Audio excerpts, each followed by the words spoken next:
live once again. And I figured how to do the intro. It's been that long. Anyway, hey there, hi there, ho there, duders and dudettes. Welcome back, and a fine welcome to you if you're new to the broadcast. We are happy to have you along for the ride, as well as having ourselves back along for the ride. We are here in Travis Cabin. I believe the plan moving forward was we were going to go for the technical backpack up in Ash Canyon, which unfortunately is going to bring us through the cursed region of Pleasant Valley, and hopefully we can get through that without any game crashes. We shall see. Anywho, it's 2025 and we are back here live with y'all once again. So there you go. Our Happy New Year to all y'all. It's just another day as far as I'm concerned, but some people like to celebrate it and get all festive about it, so you know, here's to you. Anywho, I believe we're ready to set out. I did a little bit of inventory maintenance before getting the stream going and to get myself reacquainted. It's been a bit. Have been gaming, but decided not to play the long dark for a little bit. So we've been around, we just haven't been on. And we got Low Tree with us. And where the hell you been? Do you know where you had all of us? Yeah, nah, mental health. Needed a break. All sorts of shenanigans going on over in Slammy Land. There was a Baruhaha, the fucking natter nitwit neighbor up north. Him and his girl, was it last Friday? Yeah, Friday night or Saturday morning. Slammy woke up to 2:45 in the morning to a screaming match, and that went on for 3 fucking hours. Which led to the girl getting tossed out. But she was back 2 days later. So, that was that. But, oh yeah, no, the sat there laying in bed, stared at the ceiling, like, really? Really? Like 45 minutes in, I'm like, I can't be the only one that hears this. And as soon as I say that to myself, I just say, shut the fuck up! And I'm like, alright, evidently. Somebody else is not too keen on this behavior either. But that didn't deter them. They kept screaming at each other. Why are you so mean to me? And on and on and on. And then Monday, there's another guy, old timer, that lives here. I was out having a smoke like a night or two before. And he evidently screwed up his phone and it was all black and white. So he came up and he was like, hey, you know what? I'm like, I kind of know about like cell phones, but this one's new to me. Fucking. But I'm like, I don't have a phone on me, otherwise I'd look it up. But I'm like, when I pop back to the apartment, I'll take a look and see if I can find an answer for you. But well, I did. But unfortunately, I didn't know what apartment he was in, so I'm like, well, it says like every 2 to 3 days. Oh, we got tracks. Hopefully that's a deer. But like every 2 or 3 days, I'll be out and he'll like pop by. Fucking, so he's like, oh, next time I see you. And if I don't get it fixed by then. So I'd come in from a cigarette. He was waiting to talk to the building manager. And there's actually a group of them fucking standing out there. It was, so I'm like, let me see your phone real quick. Fucking.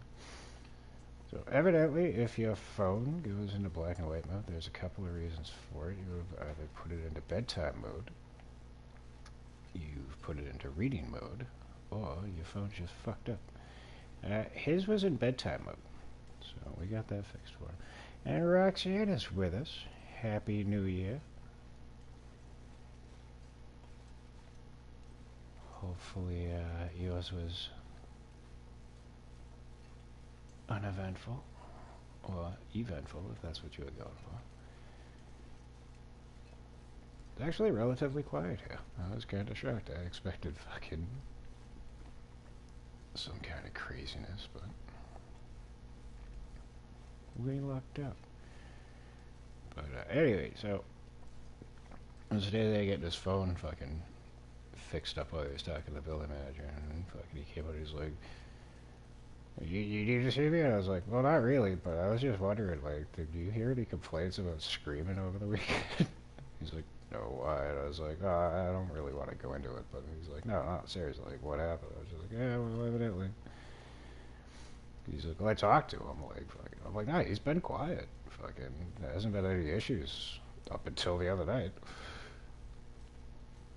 I'm like, I said to him again, I'm like, I don't give a shit, dude. Like, 8 o'clock in the morning, 10 o'clock at night, dude. Fucking clomp around, fucking bring a parade through you, fucking, I don't give a goddamn. 3 in the fucking morning, that's a whole different ballgame. So he's like, I'll talk to him again. I have gotten a couple of complaints, and fucking, if he keeps it up, fucking, it's probably gonna be the end of it. I'm like, I don't want to see somebody get fucking tossed out, but it's just like, again, like, dude, feel free to make all the noise you want during the fucking day. I could give a shit.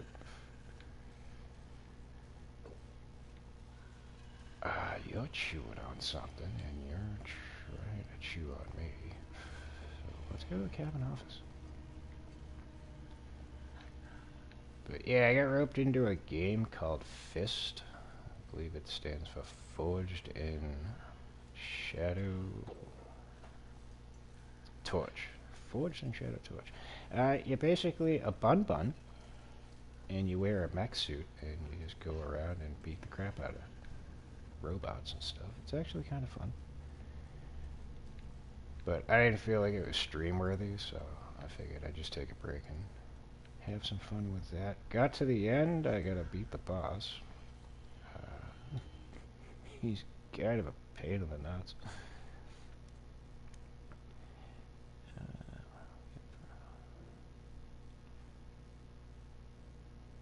Going for a horseback ride, there you go. Yeah.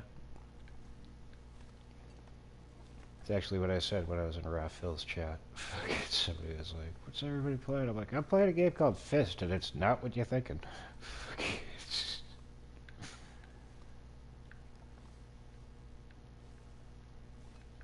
But yeah, one of my neighbors growing up, when I was a wee young little sprite, she used to ride horseback.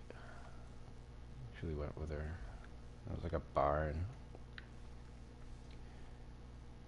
Pretty much like the other side of town that I grew up in. And just like hang out there. Feed the horses carrots and apples and stuff. It was good times. Though they have a fucking scent. I will say that. We don't need anything here. And unfortunately, before I got the stream going, we're at the Trappist cabin, and we had an Aurora, so we're not going to have another one probably tonight. So I don't think we're going to be able to initiate a trade while we're here.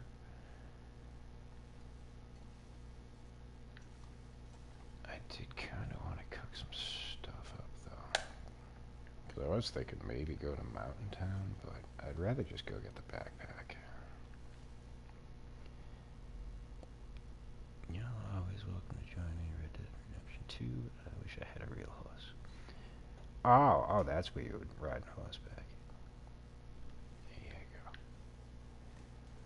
Not quite the same, but less smell. Don't really detect a hint of manure when you're playing in Red Dead. I did look into that, though. They did get rid of Red Dead from PlayStation Plus, and they re-added Grand Theft Auto 5. So it might be a bit before I get to play that again. But yeah, Fist is basically, if I was to like describe it, it's kind of like the old Castlevania games. Especially like if you ever played Castlevania Symphony of the Night. Very much like that. Like there's a whole bunch of different areas. You gotta explore the map for one of the achievements. I want to say, there's a dog. I want to say there's like 11 different areas. But like you get upgrades. It's a side scroller kind of thing. So like Castlevania Mega Man would be like the two games that I would liken it to. But I saw a Bun Bun in a mech suit, and I said that sounds like the game for me. So that's all it took to sell me on it. Story wise, a lot of cliched bullshit. It's nothing to really write home about. But if you've played the new Final Fantasy games, the guy that voices Biggs is the main character. So that was a nice little touch. I was enjoying it till I got to the final boss. I spent like 2 hours trying to beat him last night. And that didn't work out. So that's why I figured I'd pop back on this. Have a nice, enjoyable gaming day. But I will go back to it.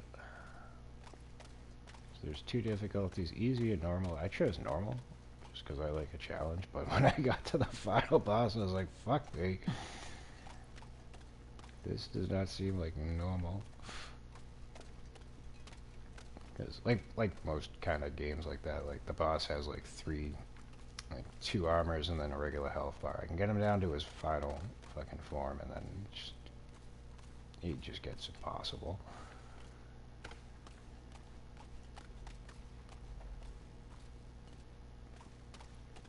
But I still got a couple other things I gotta do. There's like, there's this character, Master Wu, and he has you do combat training and stuff. So I gotta finish, I've done all of them except the advanced one, and I think when I finish that, I'll unlock a new ability, and that might change the tide. And make the final boss a little bit easier. But I don't think I'm gonna be getting the platinum in this game. I got quite a good bit of the trophies, but there's a couple that I'm just like, I don't really feel like I'm gonna want to dedicate days on end to get it. But if you get PlayStation Plus and you're looking for a game to play, they just added it to the extra tier catalog. I recommend it. It's not that bad. But I don't recommend trying it on normal difficulty. You might want to start on easy. Hello, Mr. Bun Bun. Speaking of Bun Buns, we had some out front the other night when I was smoking. Which was a nice change of pace. Usually there's fucking rats running around. And speaking of which, I was out there fucking earlier today, fucking random ass cat just comes running by. Not the type of animal you tend to see just frolicking about in an apartment complex, but I pissed to him, and he didn't fucking want nothing to do with me, so I don't know if it was like a stray, or if it's somebody else, like one of the tenants' fucking pets. But yeah, been here almost 5 years. Ain't never seen a cat just wandering about, so that was kind of nice. I'm like, good, go fucking kill the rats. Feel free, have at it.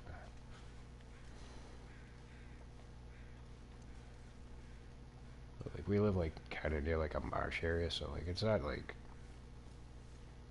out of the ordinary for there to be like mice and shit running around. But we have like a trash compactor, and then they have like mini little dumpsters they use. When they get full, they'll like roll them out.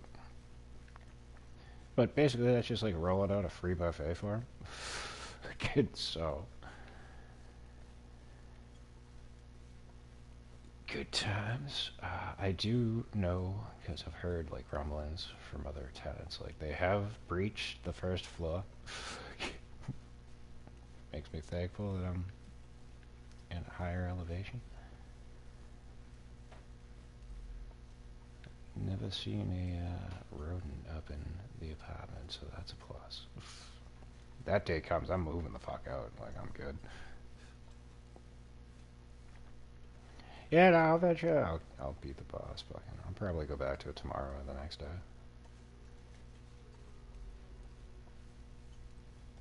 That's usually what I do when I find like a challenge. I'll just like skip over to something else. Then when I go back, it's like, oh yeah, no, fucking 2 seconds later, yep, that's done. Kind of like when you're struggling to like think of something. If you stop thinking about it, usually like 20 minutes later, it'll just like pop in your head, and you're like, oh yeah, yeah, yeah.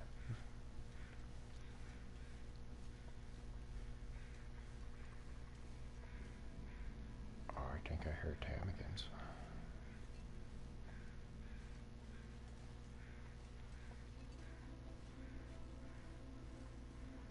Oh yeah, that's right. I never came over here. I think Low Tree, you told me there was like Tamikins over here. I don't necessarily need them. We still got 6 down. Well, actually, I need 4 more downs to do the bed roll, so maybe we'll go look for the Tamikins.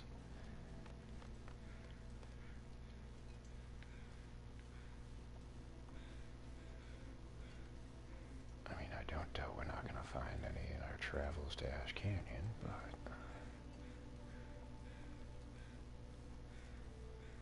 Slammy saw a squirrel and decided to come on over here, so let's see what we find.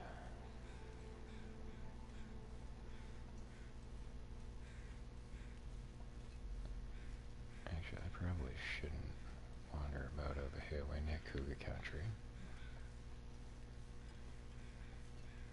I'll take this burdock, though.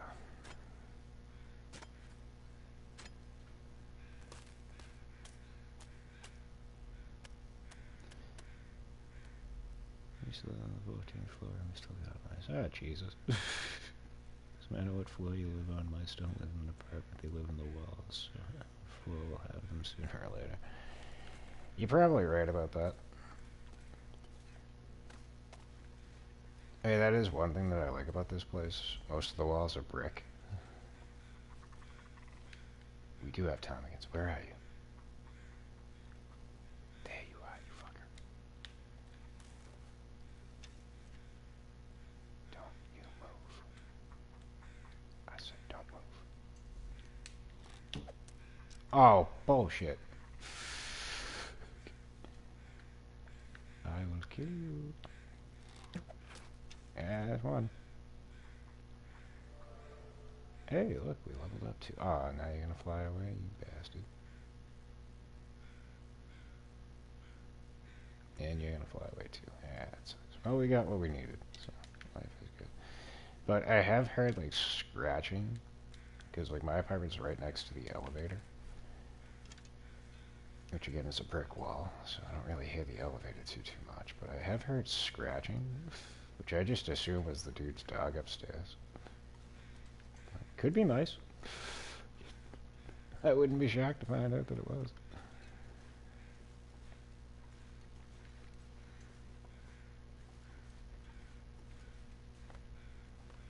No, there you go.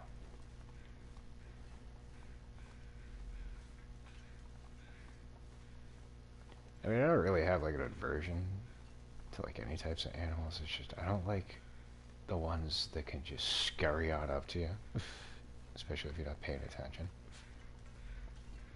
Usually the case when I'm out smoking a cigarette. Just stare it off in the fucking space. Like, I just have like this aversion, like they gotta crawl up my leg. And I'll scream like a little girl if that happens, but you know, whatever. I just worry about like the bubonic plague and shit. Spiders, on the other hand, hey, whatever. Fucking maybe I'll walk out and get bit by a radioactive one. But to my knowledge, there aren't any superheroes that got their powers by being bit by a fucking roving rat. So I think I'm good on that occurring. There are a few snow chicken spawns in Ash Canyon if you to the dead deer. They're afraid of you and will run away, trust me. I used to chase after mice to catch them. Ah, so you like Ratcatcher from fucking Suicide Squad. I used to have a friend that liked to hunt fucking well, not hunt, but like chase after fucking skunks. And I'm like, what the fuck is wrong with you? Like, I want to catch one. I'm like, you gotta catch more than the fucking skunk, dude. You gotta catch a horrible fucking smell. That, oh, that's a revolver. I thought there was a heavy hammer down there. There is. I'm looking right at it. There you go. I don't think we need to do any crafting while we're here. We do need to get through. Oh, look, a hatchet. How many of those am I carrying right now?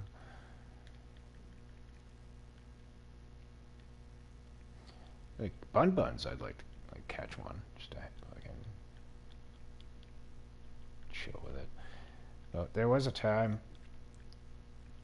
It was back in COVID when I was still in the fucking shelters. They put us all up in fucking hotels. So the one we were at, like it had buns. They would like frolic around like near like there was like a picnic bench. Well, like it was relegated as the smoking section. So I'm out there fucking one night and like everybody's like staring at this fucking rabbit. I'm like, well, what's going on? And like, the fucking rabbit hasn't moved in like an hour and a half. I'm like, oh, alright, let me investigate. So there's like two bigger bunnies, so I assume like they were the adults. And the one that wasn't moving was like more like, not tiny, but like it was much smaller than the other ones. So like I got down on my belly, I like crawled up to it. And like the fucking thing didn't move. And it had like labored breathing and shit, so I could tell like something was fucking wrong with it, so I just started like stroking his fucking head. Like try to calm his nerves, and I was like, alright, did that for like 20 minutes. I was like, alright, well I'm heading back in. And when I came back out, fucking 2 hours later, the fucking smoke, it fucking fell over and fucking died. I was like, motherfucker. You know, everybody's just like fucking staring at it. I'm like, what the fuck? Like I ran inside, I was like, I got a trash bag and some gloves. Like, why, what's going on? I'm like, ah, there's a dead body out there, and I just don't want to leave it. Fucking. For a couple of reasons. One, I didn't want fucking somebody to like stumble on it, fucking. Because it wasn't really like lit up out there. Two, like I felt bad for like the other bunnies that were just sitting there, fucking staring at fucking their dead comrade. So I wound up fucking bagging it up and then bringing it out and putting it in the dumpster and shit.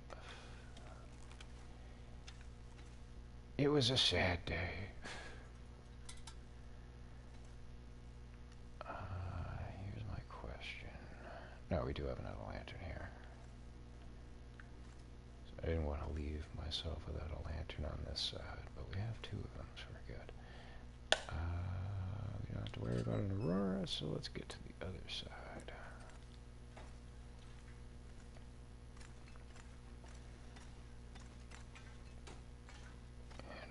Probably gonna take a look to see if Vaughn's rifle is on the opposite side of the dam when we get out there,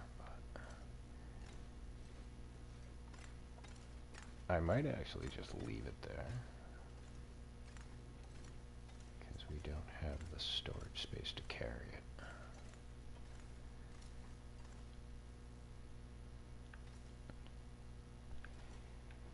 Yeah, I've been in New York. Actually, when I was in the throes of shelter life, I fucking just, I broke. I couldn't take it anymore. Fucking a buddy of mine, who occasionally pops in the streams, my buddy David, him and his girlfriend were moving down to South Carolina, and he's like, dude, fucking, just come with us to fucking New York, fucking, because he had to go there to catch the bus to go to South Carolina. Oh, they might have took a train, I can't remember. But friggin', he's like, you need to get the fuck away from me for a while. I was like, yeah, you're right. So fucking, I tagged along with them to New York and fucking chilled there for a couple of days. But I didn't see any rats, surprisingly. I did see the video of Pizza Rat, though. To y'all that are unfamiliar, there was like this big giant fucking rat. I think he had like a whole pizza, or it was like a big giant like New York slice. Just carried it up the fucking stairs from the subway station. So yeah, rats in New York are no fucking joke.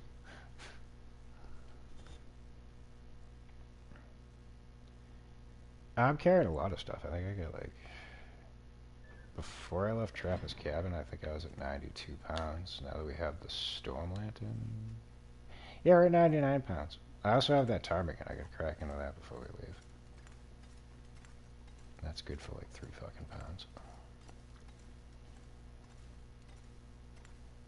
But no, I already, when I was in New York, fucking, it was my last day. Like, I had my backpack, like, it was just packed to the fucking brim. So I was sitting outside, I think it was Penn Station, or it was like the other major train station there. I don't think it was Penn, because I would have went in to, like, look at it, because they feature that in, like, a lot of movies and shit. But anyway, I'm out front, and, like, Times Square is, like, a couple of blocks away, and friggin'... I'm sitting there, I'm, like, sitting out front on my backpack, fucking, just, like, waiting. It was going to be, like, another, like, 8 hours till the fucking bus was going to take off to bring me back to Mass. These people come up and they're like, oh, can we buy you lunch? Blah, blah, blah. I'm like, what? They're like, you look like... I'm like, oh, no, I'm on fucking vacation. Like, friggin'... But I'm like, if you want to help somebody out, there's a girl up the fucking street. She could use a meal. Fucking, they're like looking at me like, what the fuck? And I was like, oh no, man, I got like $1,500. I'm gonna go over and get a burger. Fucking like 5 minutes anyway. Like, but no, seriously, I walked by a girl up the street. Fucking, she's down on her luck. Go buy her something. They're just like looking at me like fucking like I'm fucking 3 fucking heads and just plop down from fucking Mars.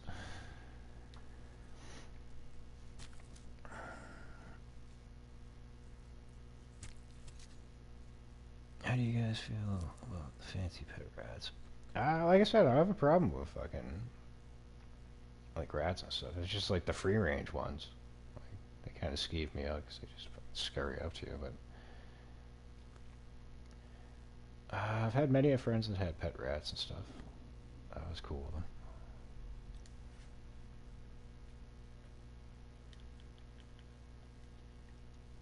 And like my sister's a vet tech, so I've been around all sorts of fucking animals. And we had an iguana growing up when I was a kid. Parakeets, fucking... I had a ferret for a stretch. He was out of his fucking mind. Which was a shame, because I always wanted a ferret.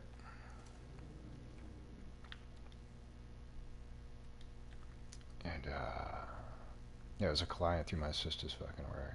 She was like, oh no, like, she's got 3 of them. She wants to get rid of 1. Well, let me tell you, that's a red fucking flag. If somebody has ferrets and they want to get rid of 1, there's a reason. And I quickly found out what the fucking reason was. This thing was absolutely antisocial. It was determined to climb up my pant legs, probably to fucking nibble on my ball bag. Which did not allow to happen. I used to have to wear fucking elastics around the bottoms of my pant legs just to fucking deter it from trying to climb up my fucking pants. You know, like, anytime I, like, try to hang out with the fucking thing, you just spaz the fuck out. You, like, jump up and, like, do, like, a fucking, like I guess, like, the Watusi. Fucking, like, but he just, like, fucking, like, jump in the air and, like, fucking shake around. And just fucking, like, hiss at me. And I'm like, well, fuck you then. Fine. So I had a pretty large bedroom, so I was just, like, I got, like, a bunch of cardboard. And, like, I sectioned off, like, half the room. And I'm like, this is yours. Just fucking do whatever the fuck you want. I don't give a fuck. You do you, I'll do me. But, yeah, he was an absolute fucking terror. But, much like the dog above me, I didn't blame him. I blame the previous fucking owners, because there's a reason that he got that way. I'm wondering, should I just lay down the bedroll here? I don't think there's any wires that'll electrocute me in my sleep. Yeah, this looks like prime real estate to lay down the bedroll. I'm not gonna sleep too much. I just want to be able to get to the cave system.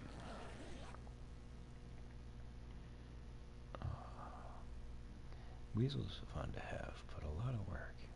Mm-hmm. All animals are at least a modicum of fucking work. Like, even like cats and fucking dogs.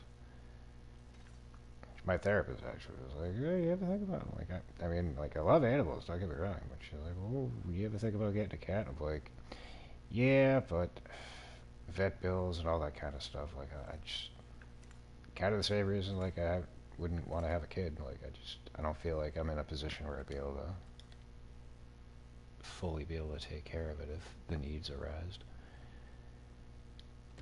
And I just wouldn't find that to be fair. So."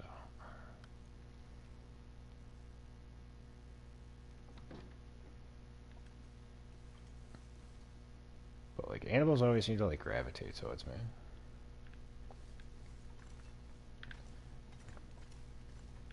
Not too far off from like the shelter, there was a fucking like can redemption place, and the dude had a fucking. Trying to remember what type of dog it was. It was one of the bigger dogs. Kind of like a lab, but I don't think it was. It wasn't a lab. But that thing was fucking just. I don't want to say mean, but like nor aggressive, but like anybody like that will like be like walking around or anything, you just run up and fucking just start fucking barking at him. And friggin', there was this one kid there, this kid Josh. There's the rifle. Yeah, I don't think I want to take that with me though. Well, at least we know it's here. That's really all I wanted to do, was just see if it was over here. But anyway, the dog's name was Holly. So fucking one day I was like, you know what, fucking out there having a cigarette like on the wall, and she comes over and starts barking at me. I had fucking I think a teriyaki Jack Link's beef jerky. She starts barking at me, fucking I just tear off a piece, throw it at her. I'm like, yeah, fuck off. And fuck, I don't know what was in that jerky, but that dog absolutely loved me from that point forward. Never barked at me, followed me around. Fucking. Yeah, like there were other times like fucking like customers would like, to the fucking can place would like come up, start like unloading the cars. Fucking she'd go wandering up and start barking there. Fucking just, Holly, get over here. Fucking just, you comes fucking lover and auto over. And then fucking the owner one night, fucking he was like getting ready to like close up shop and just trying to like get her in the car. Like I didn't see him, but I saw the dog. I was like, Holly, come here. She just comes wandering over, fucking. And he turns around, he's like, what the fuck? And I was like, oh, I'm sorry, dude. I didn't realize you were, like, trying to leave. Like, I just saw her. And he's like, no, I mean, like, what the fuck? She don't answer to anybody. And I'm like, oh, I fed her beef jerky one time. Fucking ever since she loves me. He's like, all right, whatever.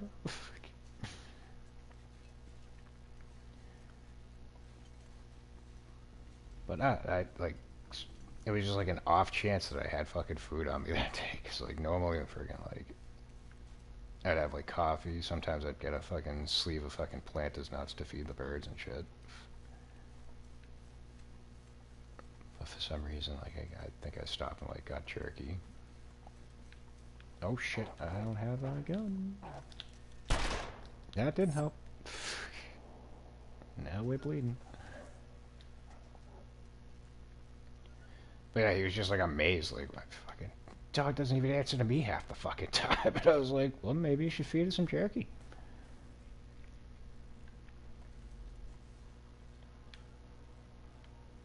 See how that does ya.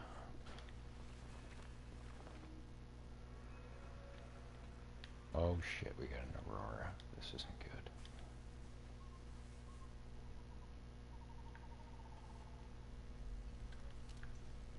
I mean, we'll be fine, but if there's another wolf down here, which is very likely the case, he's probably going to be a problem.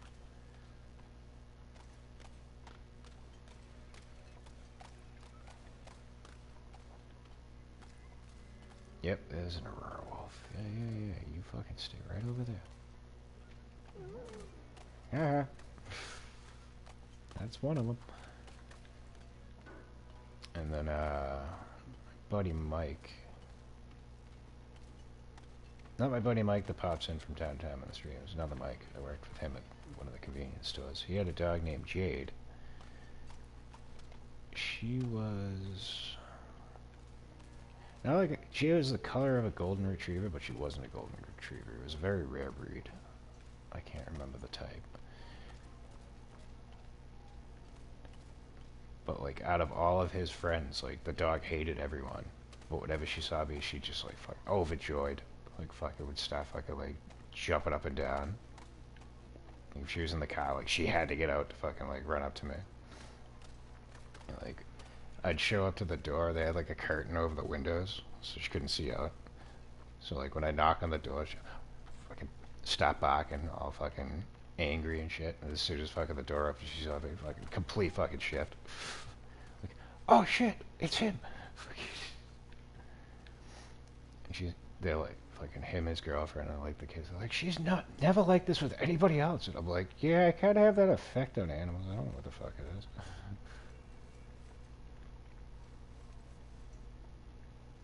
And I think with her, I fed her like a piece of a chicken sandwich. So it always comes down to food. No, it wasn't a Labrador. It was a Native American something or other. Like I said, it is a rare breed. Like, the only time I've ever, like, come across a dog like that. Like, she had, like, the color of a golden retriever, and, like, she wasn't, like, tall like a greyhound, but the body structure was pretty similar to, like, a greyhound.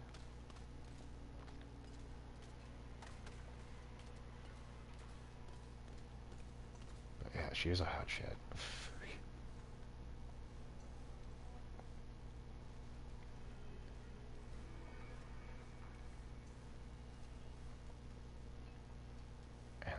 My sister, she's always had like 3 or 4 cats at a time, fucking, and they all fucking gravitate towards me.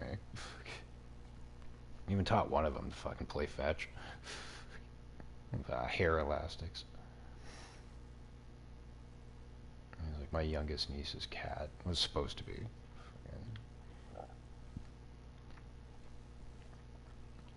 I just remember, like, back when I was, like, living there, fucking, I'm sitting there playing fetch with her, fucking shooting the hair elastic across the fucking room. She'd go grab it, pick it up with her teeth, bring it over, drop it at my feet, and then stare at me like, do it again? So my niece came in from school, like, saw that, she's like, I want to play fetch with her. And I'm like, well, I ain't stopping you. Fucking. But she wouldn't go after it. She would only go after it if I fucking threw it. Thought it was fucking hilarious.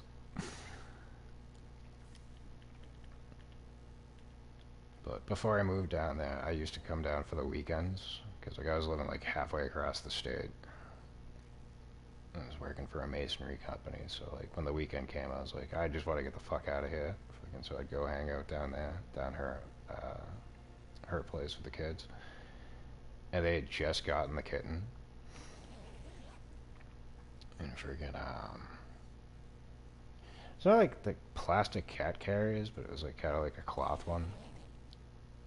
So before, like, they initiated her, or, like, got her accustomed to, like, the other cats that they had, like, she would sleep with that. I was like, oh, fuck that, man. Fucking pull her out, and, like, so I was, like, sleeping on the couch. I'm like, you can fucking lay up here with me. And fucking... So I kind of, like, became, like, a parent. Like, then when I moved out, like, every night, fucking, the cat would come down and fucking... Because I'd set up my, TV and my PlayStation and all that stuff down in, like, the basement just so I was out of the fucking way. Like, she'd just come down and fucking chill with me, like, the entire night. And I'm like, fucking, yeah, you're my cat now. Like,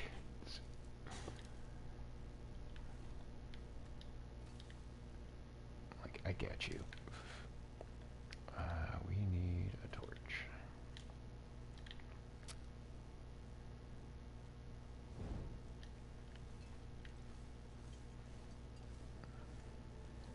Well, like, that was always the thing I would say to, like, my sister. I'm like, yeah, you're the one that cuts him up. I'm the one that's, like, the therapist for him. That's why I get along with the animals. They know I'm not gonna fucking cut off their balls or fucking spay them and shit.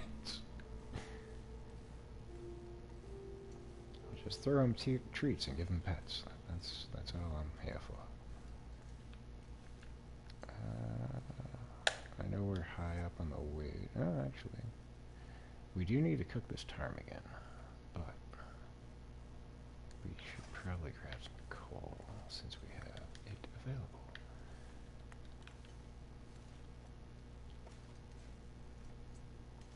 Trying to think of some of the other animals throughout my years. The family cat we had, Mama Kitty. She was my sister's cat, but she was my fucking cat.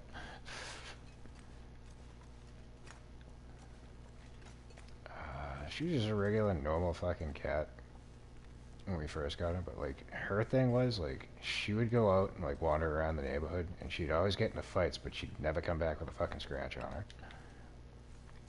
Until one of the neighborhood Tom fucking cats got her pregnant. And that's when her whole personality fucking just went to I hate everyone. So she spat out the litter of kittens. And then fucking, once they were done, like, nursing, she didn't want fuck all to do with them.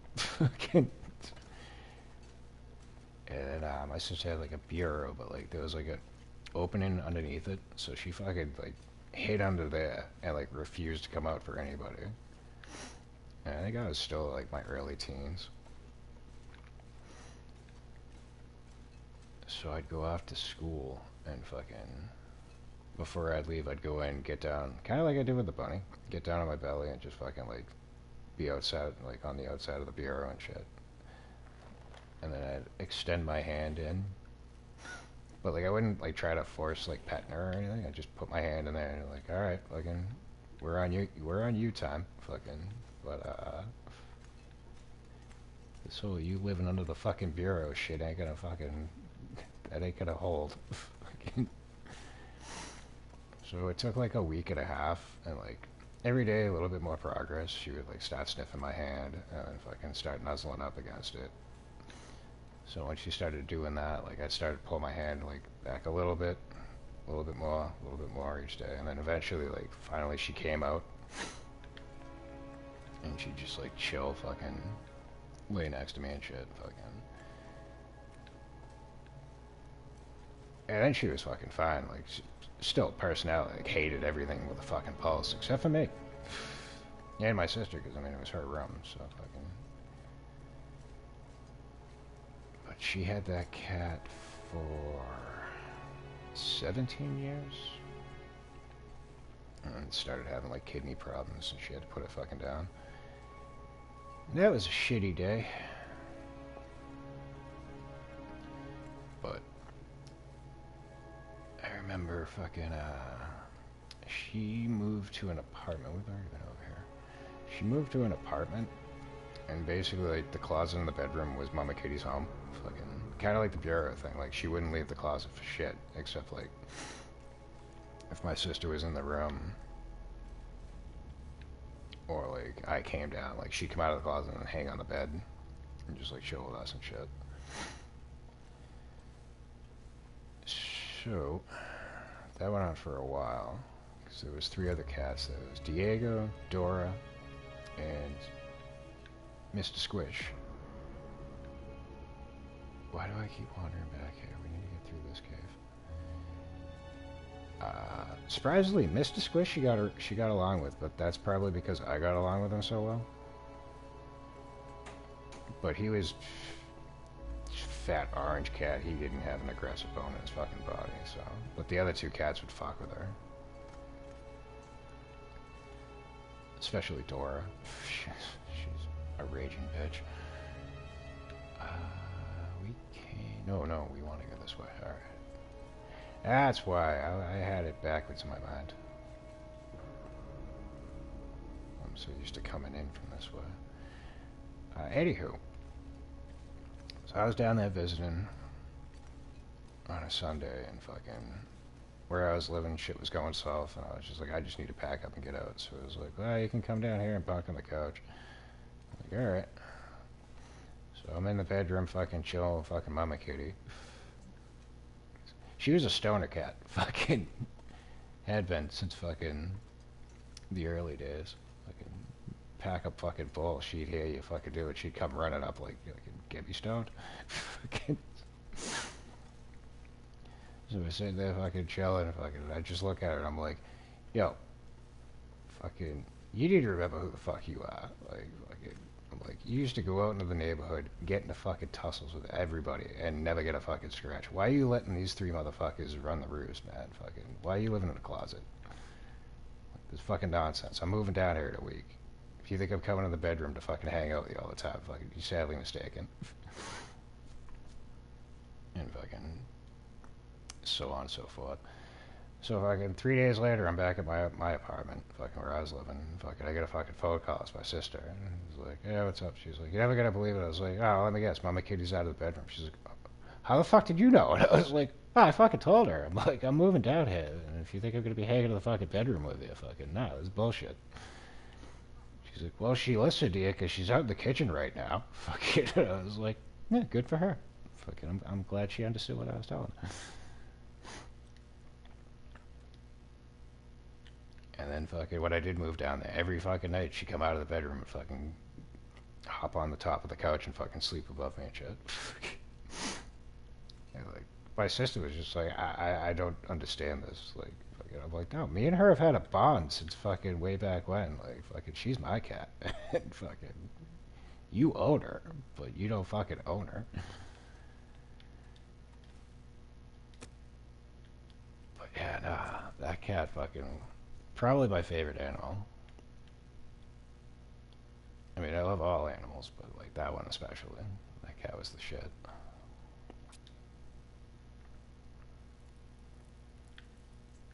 Followed by Mr. Squishins. Mr. Squishins was alright.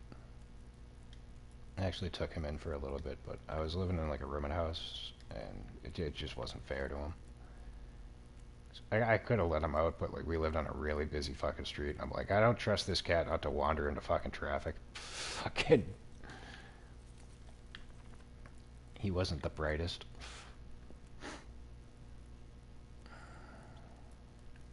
Kinda. I've been referred to as Dr. Doolittle quite a few times. And I don't deny it or try to fucking argue the case.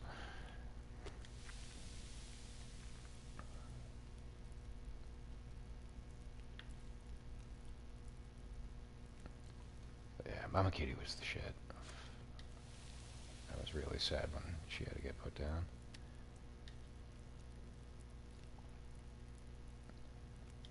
And she was pissed about it too, because fucking, they, whatever the fuck they do, like they inject them with something, and like, I think it's like an hour-long process, and then they eventually pass. They did the injection and shit, and it was me, my sister, and my oldest niece. We were like in one of the operating rooms, and she was like, "Oh, you want to hold it before fucking?" I was like, "Fuck yeah!" Like the whole reason I'm fucking here, I've fucking been by her side since fucking day one. And fucking so she handed her over to me, and she starts fucking crying. I'm like, "Ah, fuck." I'm like, "Yeah, you're pissed." Because I think she was like,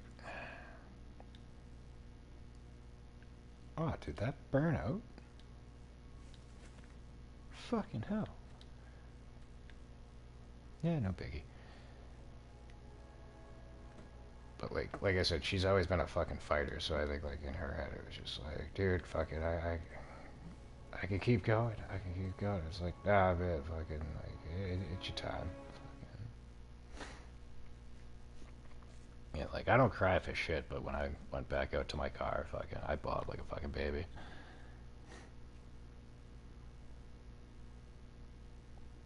Cause like if I thought that I could have fucking like, I guess advocated for her, because like my sister was just convinced like, dude, her kidneys are going, fucking, it's gonna be just miserable from this point forward. But like because like the other cats fucking harassing her and shit, like if I thought she would have went with it, I'd be like, dude, I'll take her and she could just go on her own, fucking live out the rest of her fucking days at my fucking place.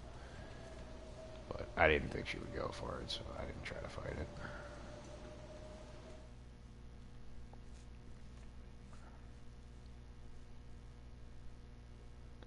But I mean, most cats, like, fucking, they'll live healthily, usually 15 years. But I mean, there are exceptions. There's, like, she lived for 17, close to 18, I think.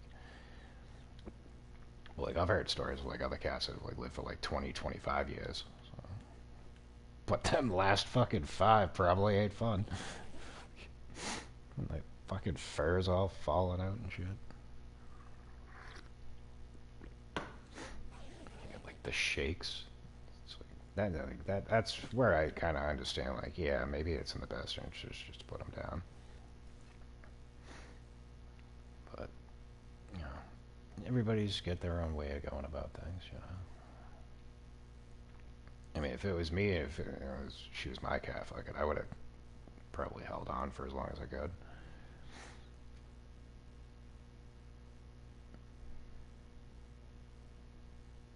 Just because, like, I understood, like, her personality. Like I said, she was a fighter, fucking. So she would have kept going if, like, both her fucking hind legs gave out and she had to drag herself. Fucking cat didn't know no fucking quit. And then they had a husky named Maya. She was fucking nuts, but in a fun way. Fucking. We were living in a house with a pretty decent sized backyard, and then the back door to go out to it had like 2 panels of glass, like one like summertime you could like make into like put in screens and shit. So Maya would constantly like, gotta go out, gotta go out, gotta go out. So finally we just fucking like pop the fucking screen out of the bottom. We're like, fine, fucking let yourself out. Just and she'd start doing laps. She'd do a lap inside the fucking house, jump through the window, go out to the yard, do a lap around there, jump back in. Just fucking do that for hours. Fucking that shit was fun as fuck.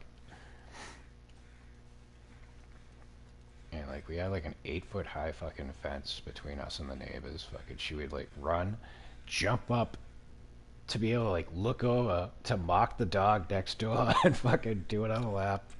Just keep doing it. The fucking dog next door fucking just fucking like all pissed off. Fuck you. Nah, that dog was a fucking riot. Bullets. And maybe more bullets. And at the time, we had her, we had a little Shih Tzu named Chopper. They got along quite well, which is surprising. And we had 4 cats at the time. Mama Kitty was still around. Dora was probably, I think we got her when we moved into that house. We had another cat named Shitfuck. He was cross-eyed. He liked to piss all over the place. And then Maya Kitty, who was the color of Maya. And no, I did not name any of these cats. Those are fucking all named by my niece.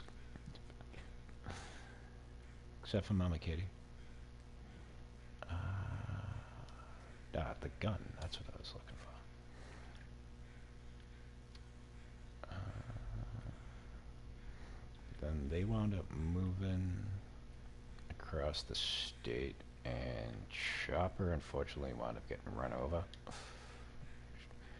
That was traumatizing, because my niece was the one walking him at the time. Fucking. But it was like, it wasn't like through her fault of it happening. Like, it was just a freak fucking accident.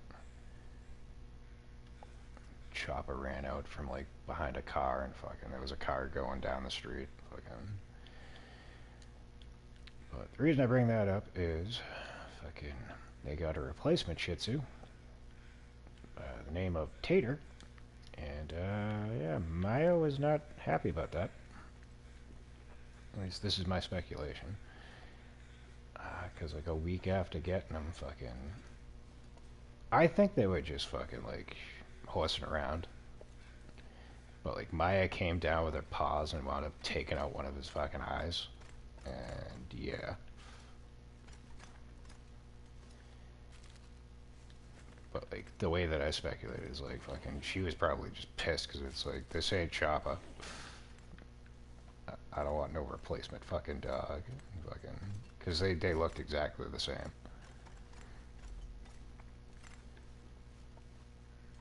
But like they got both of them when they were puppies, so like it was basically like brother and sister and shit.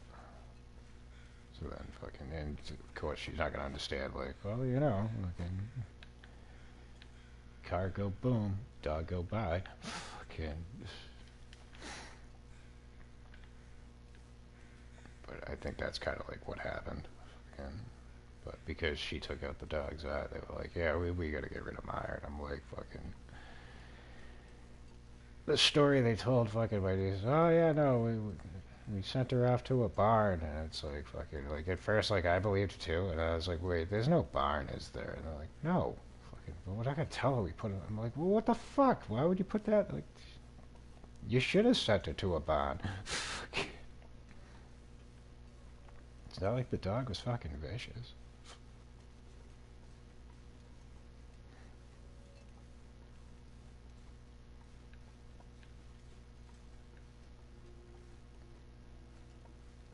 Yeah, that's the joy of having a vet tech as a sister. Fucking many animals come through and many animals go.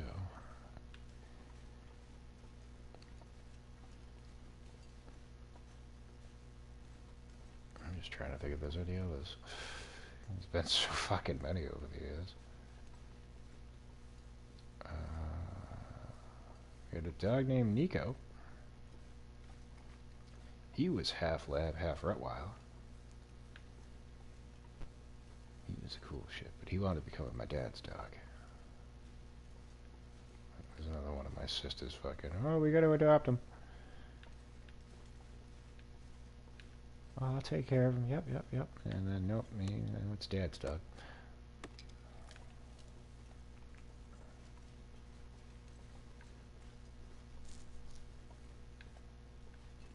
Me and Nico had like a love-hate relationship, though. Like, I didn't hate the dog. Like, I'm not trying to like act or say like I did, but friggin' I'm trying to remember fully. Like, I don't know what led up to it, but like I used to collect comics, and I had the Spawn #1. And like I grew up on like Todd McFarlane's Spider-Man, so like when he branched off to do Spawn and shit, fucking, I didn't hear about it right away. So fucking, by the time I knew about it, I think it was already fucking probably 2 years gone. So like to get the first edition of the #1, it was already like fucking like $25. And we're talking like 1990s money, so if we were to inflate that, probably like 50, $60 now. Anywho, I went out, saved up my money, got me a copy of it, and I stored that in a big giant hard plastic case. So, one day I actually took it out to like look at it, and something happened. And I like threw it down on my bed, and I wandered like off and blah blah blah. Came back up fucking like probably 20 minutes later. Spawn #1 was no more. It was shredded to shit.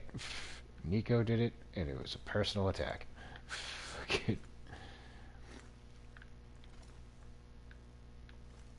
And you cannot convince me otherwise. Because I'm like, I ran down if I could say, oh, my father's like, he doesn't know anything. I'm like, he knows what he did. He fucking waited with fucking bated breath. He planned this. He saw his moment and he fucking went for it. He's a son of a bitch. Nah, Image Comics.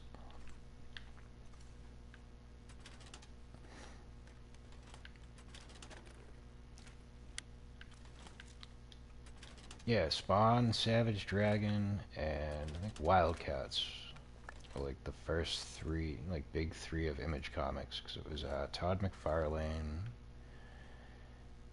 I want to say Jim Lee, and somebody else. They all branched off from Marvel and they started Image Comics.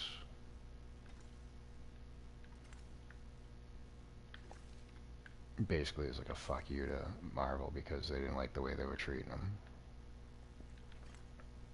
I'm kind of familiar, kind of not. Like, I didn't really like get like the whole scoop of it. I just know like there was an issue, like they weren't getting credit or they weren't paying them fairly, and they were like, "Well, fuck this, we could do better for ourselves." And I was like, "Yeah, good luck." And then they actually wound up fucking being good competition. Fucking, I don't know where they're at nowadays. I stopped collecting comics fucking probably 15 years ago.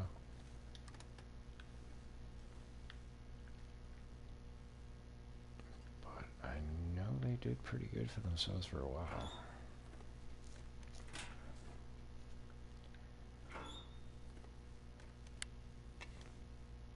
Dude, what's with all the storm lanterns? And am I still carrying one? I don't think I am. No, we got rid of that. We should probably eat.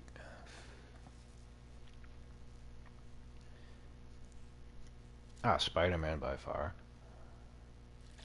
It's all about fucking Spider-Man. Daredevil, a close second, though.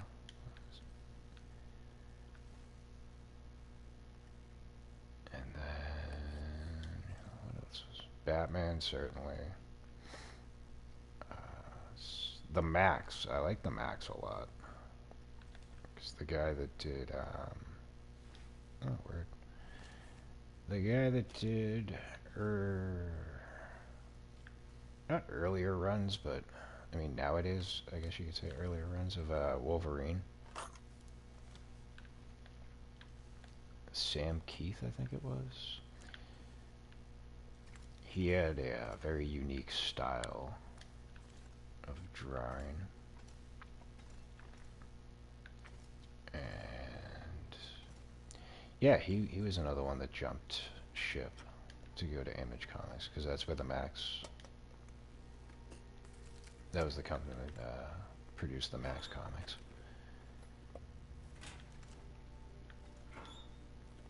But the Max was a limited fucking run. I don't think they did anything more with it. I know there was a cartoon on MTV for it. I can't remember if it was through Liquid Television or... I think it was a standalone. I don't think it was... like Liquid Television was what introduced Beavis and Butthead, Aeon Flux. Like there was a thing called The Head. But it was like a mishmash of like all sorts of stuff.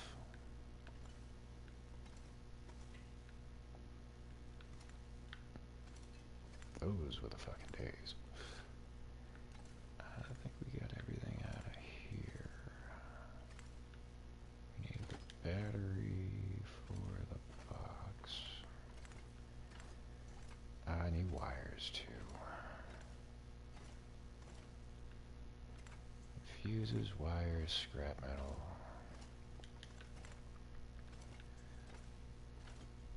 Usually they leave you enough for all the stuff that you need for the box outside.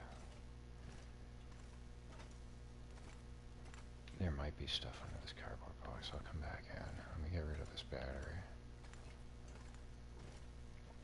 I haven't been up here since they did the update, so I don't know if the bear still comes up here or not.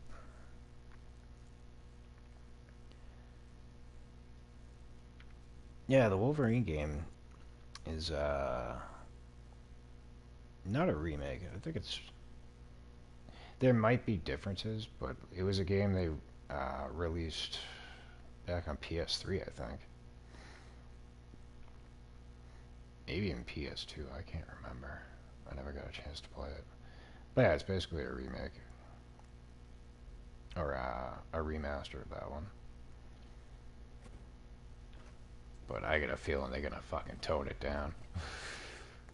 Because the original game was fucking brutal. Gory as shit.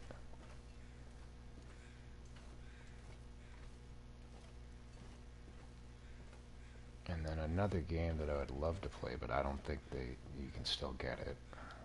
I mean, you can probably get it like on eBay, but they made a Deadpool game, and that looked fun as shit.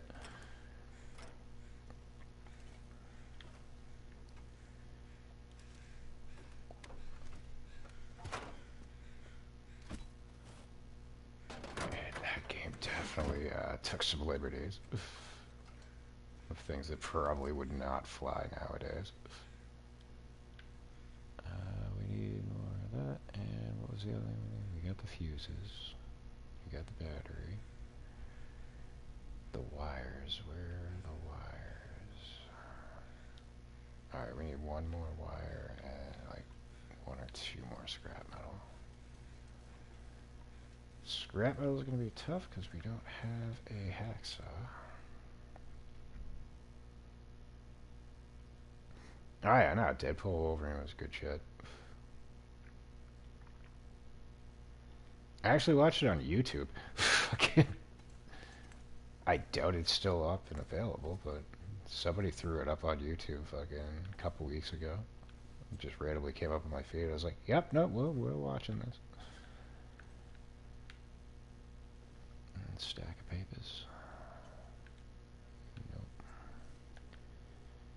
Alright, so we need wires and scrap metal. I would hate to have to come all the way back up. I mean, we're gonna have to, eventually in the run, repair this box. We do have one option. How many scrap metal do I have? One. Fuck. Alright. Because what I could do... Can I scrap the simple tools? I don't think I can. Where the hell are you? Oh, I can. Alright, yeah. Fuck yeah. Right. What I was gonna say is there was a storm lantern over there. You can break that down for one scrap metal, but we would still need one more piece. But that simple tools just came in fucking clutch. Alright, let's grab the cloth and see if we have a wire under here. And I got to drink water. No wire, motherfucker. That's a shame.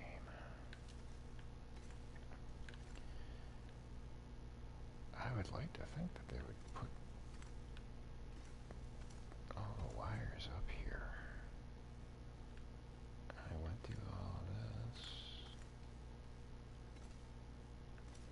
Ah, there it is. Nice. Alright.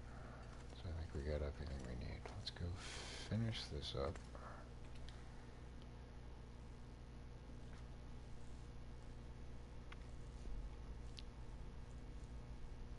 Probably come back in and sleep. Need to drink water. Let's do that as soon as the loading screen's gone. Eventually.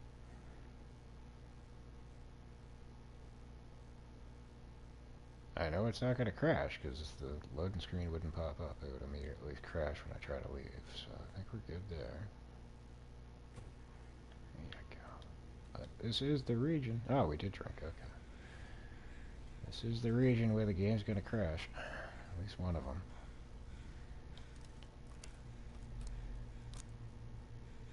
So if the stream abruptly stops, that's what happens.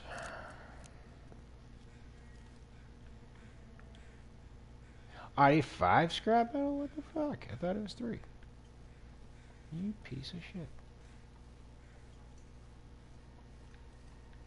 Alright, well now we're in quite a conundrum here, because I don't like coming back up here if I can help it.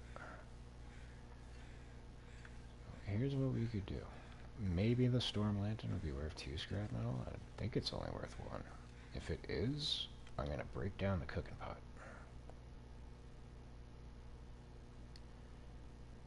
1 gallon of lamp oil and 8 gallons of water. Water's easy enough. It's the lamp oil that's going to be a pain in the nuts. So you get, like, droplets from each fish you get.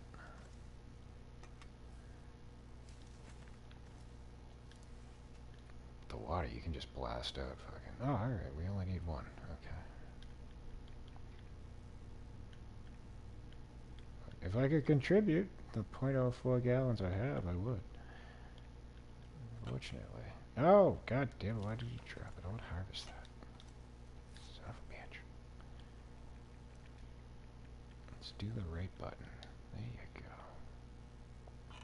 go. Oh look, we get lantern fuel too.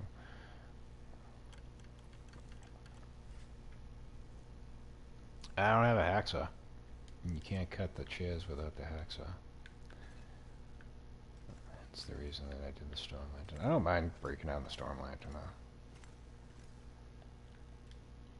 Like I said, I usually prefer torches and flares before I go for the storm lantern. It's just in the Carter Dam, fucking, it's worthwhile to use the storm lanterns because there's two of them and there's plenty of fuel. Like as far as like traversing and carrying one around, I just think it's a waste of fucking carry weight.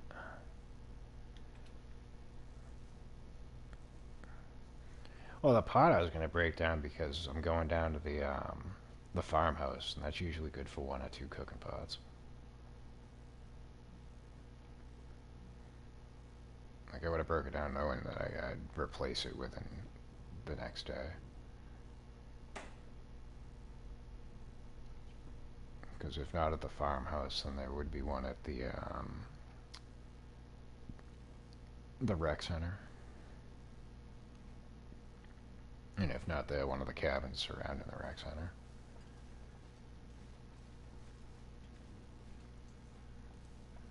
I don't think it's possible to go through all of Pleasant Valley and not find at least 2 to 3 cooking pots.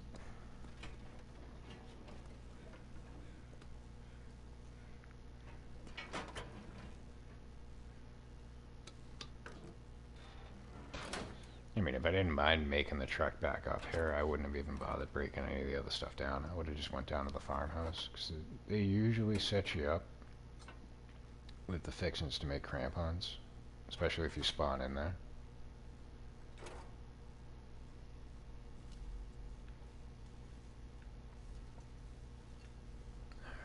Alright, we are definitely not going to attempt to go down there just yet, though, so let us... Nope. We got plenty of water. Drink that now. We will need to hunt some food. Not just yet.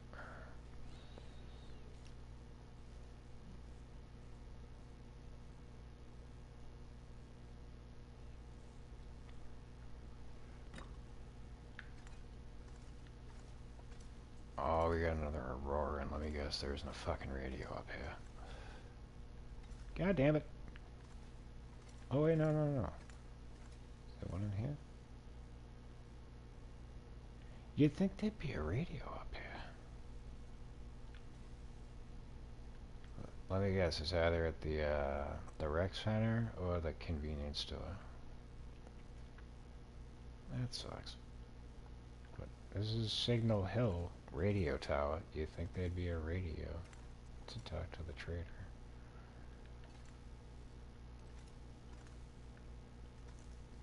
Even more so, because like this, like I said, this is like an area that's like a one and done for me. I usually, once I come up and gather whatever I can from here, I usually don't even think to come back up here again. So you think they would have put the radio here as a reason to go out of your way to come up here? Whatevers. Just an observation. Yeah, it is at the community center. Alright. Well, we can't really do much of anything right now, so let's just go to sleep.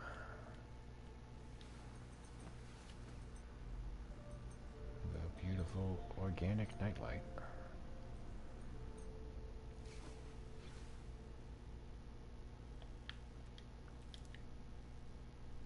And polish off most of our water. And what time of day is it? It's early enough I could finish off the research manual and ditch that way. I think I should do that.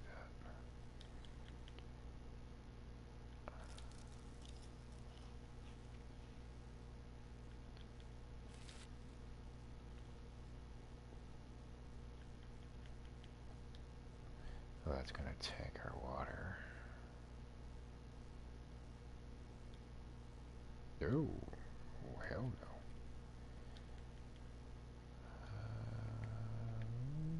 no. Fuck it, I'm gonna do it.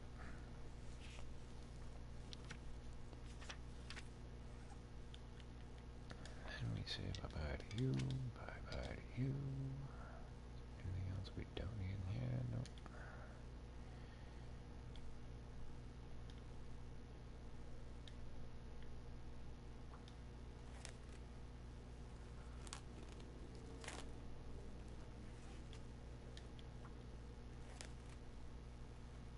So ideally, I don't want to spend a lot of time here, because it's very likely the game's going to crash the longer we chill in Pleasant Valley. We did go through that, alright. What are we at, 95 pounds? I'm probably not even going to wear this. But for some strange reason I want to bring it down. I don't want to leave it up here. Fuck it. I'll just bring it.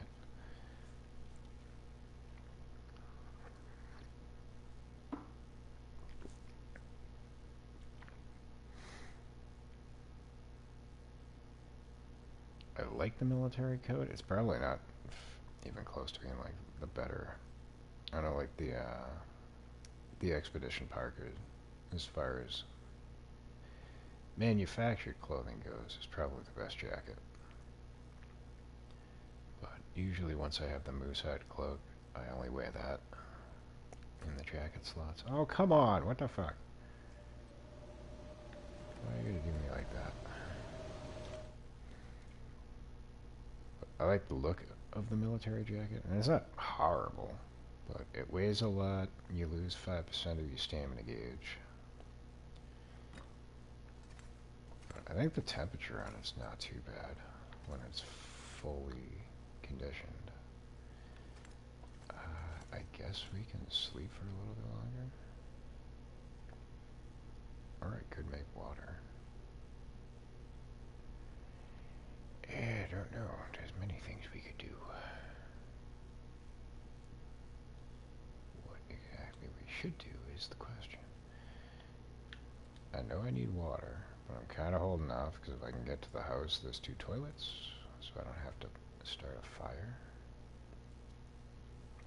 But with the blizzard, which I'm hoping is going to turn over once we get to the halfway point of the day, so let's sleep for 2 hours and see what happens.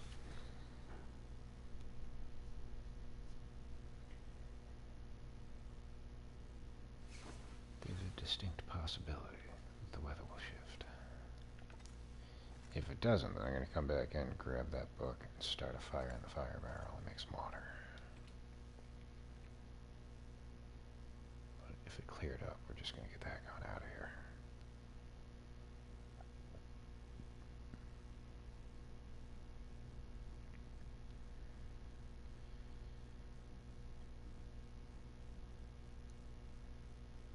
I'm assuming that it's going to clear up. I didn't hear the wind blowing.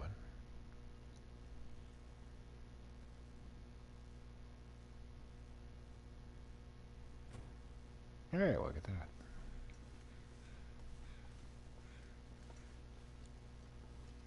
I haven't played this game too much. No, not at all. What would make you say that? So now here's the question. Usually, I wander over this way and then shimmy on down. So we want to get to that building over there. But usually when I do this, 2 things happen. I sprain my ankle, and that's definitely going to happen. But the last time we were over this way and did exactly this, when we got down, we were face to face with Mr. Bear. I'm hoping that's not going to be the case today.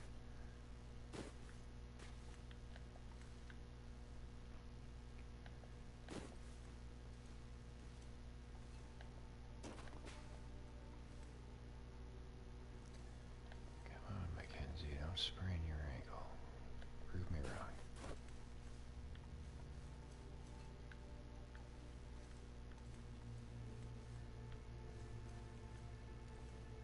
Oh, hey, look, it's Mr. Murderous Furball right over there in the distance. He's going the opposite direction. I'm gonna let him do that.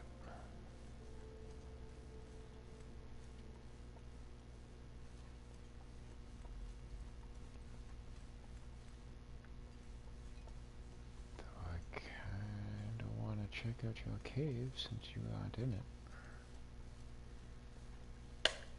I don't have a scent meter, so he shouldn't turn around.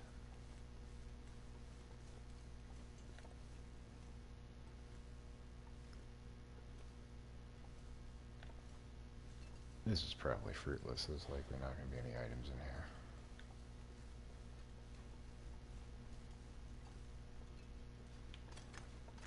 Just some bones. Hopefully we don't add our own to the pile. That would be a shame.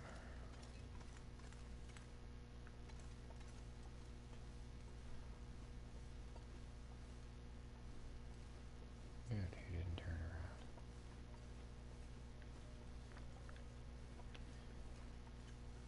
But yeah, if you find a rope, you can attach a second one up there. Over by the radio tower. But otherwise, you would climb up this one and loop your way around. Or, if you are adverse to ropes, you just go out to the road here, follow it down a stretch, and then you can just wander up the other side.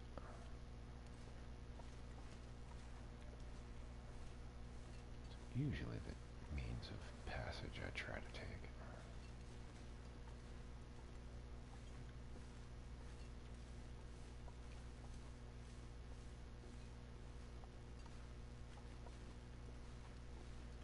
But on the plus side, we fixed the transmitter, so when we do finally get the tracking device, we don't have to deal with that. That is a ways off. In fact, we may not even survive long enough to do all that.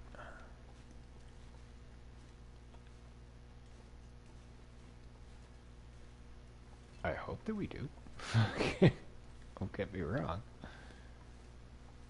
But, being very inexperienced with the cougar and knowing that we're probably going to run into him when we get to Ash Canyon, I got a feeling that's probably where this run's going to end.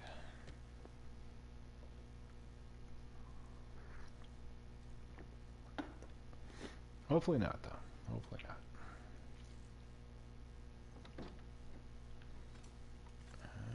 Let's see what we got here. No knife in the wall. We got a bullet. Cure leather. More lantern fuel.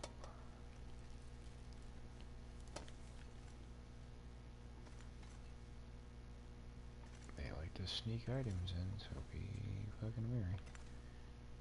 See? We got a revolver. Which one's the better revolver? The one that we're carrying or the one we picked up? The one that we're carrying. But when you find them, it's always worthwhile to pick them up. Sometimes there's bullets in the chamber. Unload them and put them in your collection. Oh look, it's a hacksaw. We could have used you like 10 minutes ago. You piece of shit. We do need to make water, so I'm thinking mayhaps start a fire and do just that. There was a piece of reclaimed wood over here, right? So I want to save one of these cedar fires for later.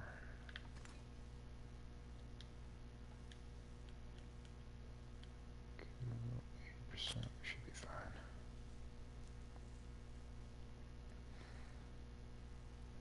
But I figure we get the water going, and I can go explore the top half of the pond. And we get back down, probably sleep for another hour, and then finish it off. Oh, yeah, that's not gonna get the job done. Alright, change of plans. Do I have any food left on there? I got a can of Now, break you down. Toss another shrimp on the barbie. That should get us done.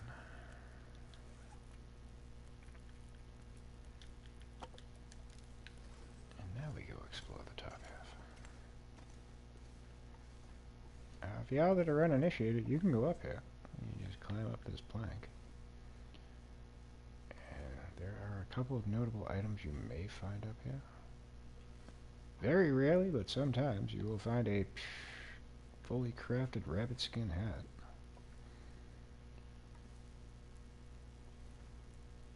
Otherwise, you'll find some food items in Frank, who's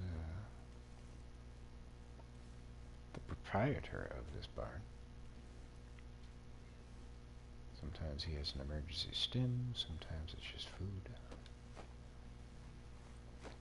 Sometimes it's fucking nothing. And today, oh shit! Today it's a fleece cowl, it is not a rabbit skin hat. That sucks. I don't think I've ever fallen off of that. That's good to know. But there may be an item inside that backpack, so it's worth checking out. So we got time to kill. But watch your step.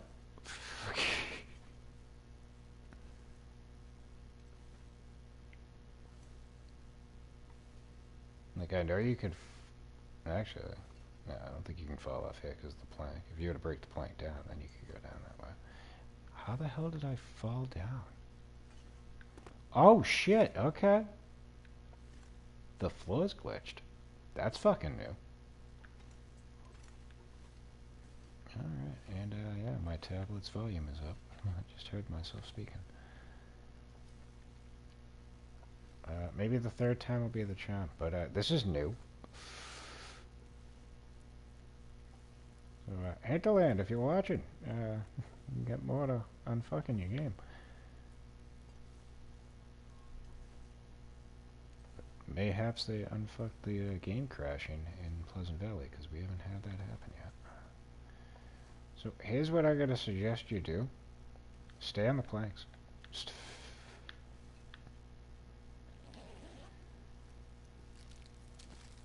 Wow, that's a fucking letdown. But yeah, that's usually how I come down. Good times. Alright, if we wanted to rush this, I do have pills on me. But we'll be fine.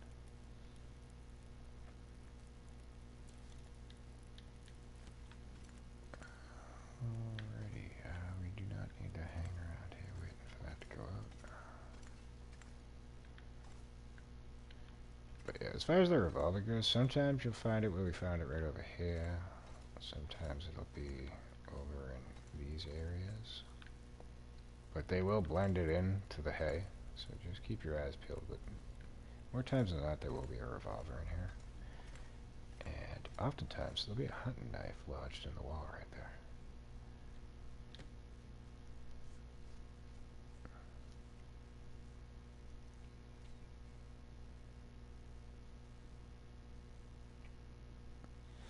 Which is why if you start a run on Stalker,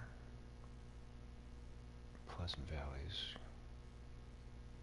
pretty preferred by a lot of folks. I tend to like to start in Desolation Point.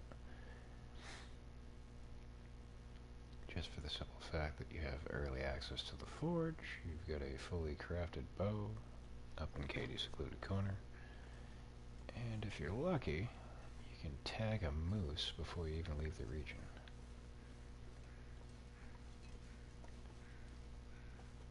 And if you're patient enough, that means you can have the moose hide satchel before you even venture out.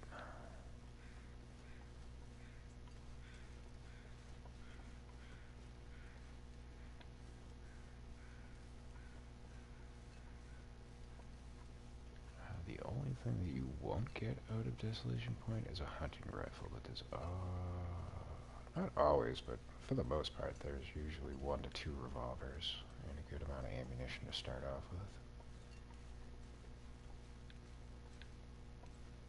pre-made bow is clutch. The only thing you're likely not going to have an abundance of is manufactured food and clothing. You will find some, though.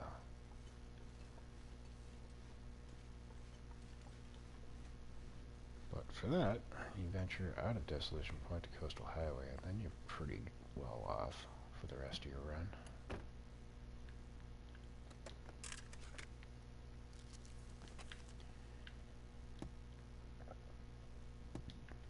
Oh, hey. Yeah, it's just telling us what we already know. That's the cave system to go back to the Carter Dam.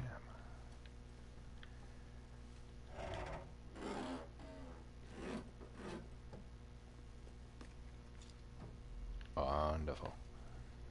Do you have a battery? You do. We'll leave that up. I'm not grabbing it yet, but we're probably going to need batteries for the trader moving on. So. Not the worst place to grab them from. Definitely going to be a hike getting them back, but that's why we're carrying the Travail.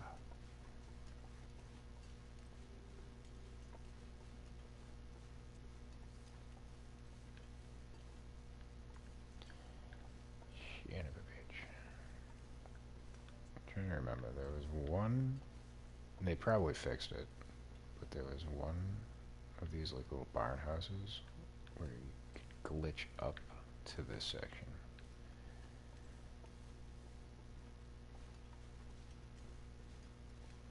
I thought that was the one. Alright, anywho, we have arrived.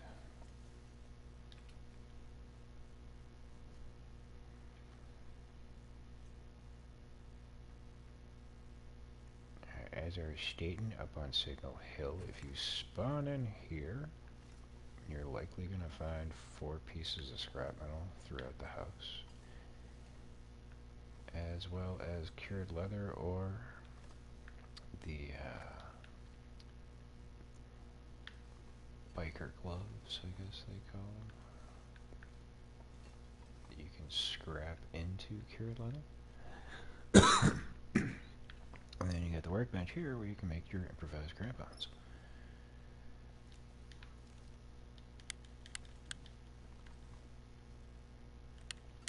You don't necessarily need to craft them right off the rip, but I like to get them out of the way.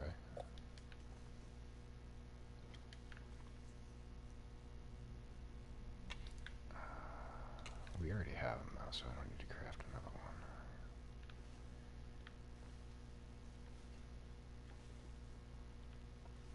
Alrighty.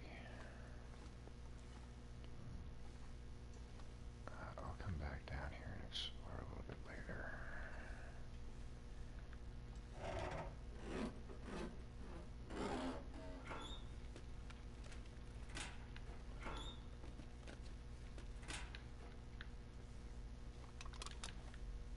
Usually you will find either a heavy hammer, a hacksaw, or a pry bar.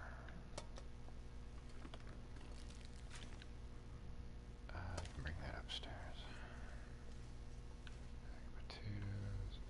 That'll usually be over here, either in this or... Hey look, hacksaw and smart boots. You'll often find a tool over in this corner. And we don't need anything else. Let's get up here, and I gotta take a minute away from y'all, because the blade is screaming, so we will be back in a moment.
go.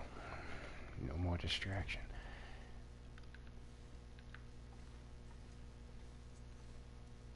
Yep, see, there's your driving gloves, not motorcycle gloves. But I believe you need one for the improvised crampons. You might need 2 pieces of that.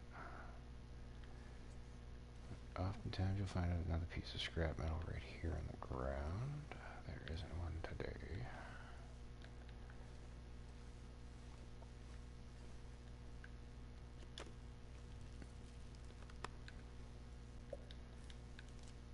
I'm hoping we're gonna find one of my favorite items in the game. That would be the mucklucks. Unless they moved them to a different spot. Because I haven't seen them in the past couple of runs, but usually I'll find them top side in one of the bedrooms. We got a magnifying lens. That's somewhere more visible. Sometimes there's a hunting rifle shell under this bench, but you have to break it down to get to it. If you plan on holding up for a while, then yeah, sure, but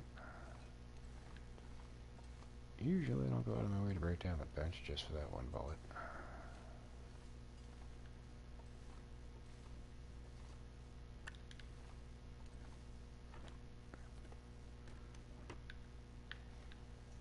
I just think that's wasteful.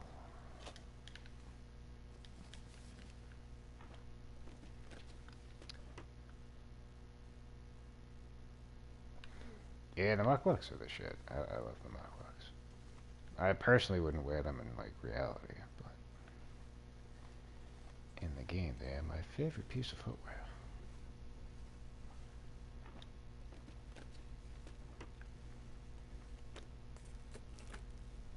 They're quite warm, and unlike the deerskin boots, they do not take off from your stamina bar, if I remember correctly.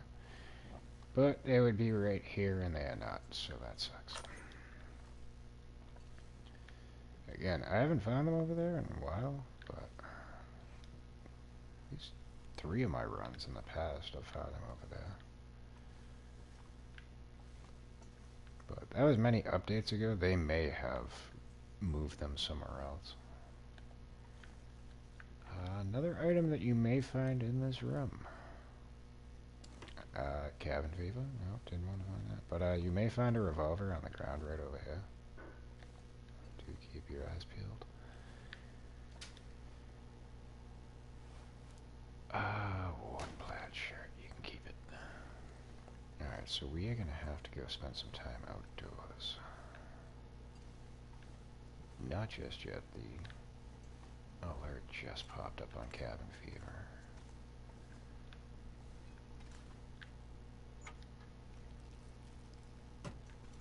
I have a solution for that, and that solution is thusly. We will head up towards Timberwolf Mountain, and we'll probably sleep in the dilapidated house.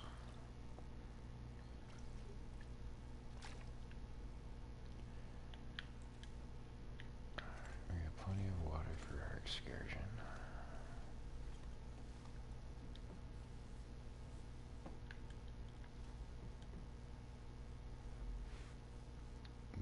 Nope, don't need no jeans.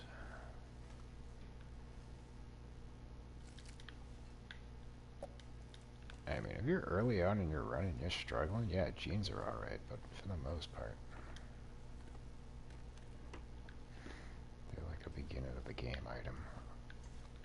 Once you get pretty deep in, not really worth your time unless you want to break them down for cloth. Yeah, did you just collect toilet? Indeed I did.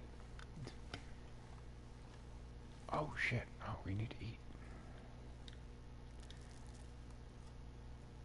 Toilet water is one of the fucking greatest things in this game.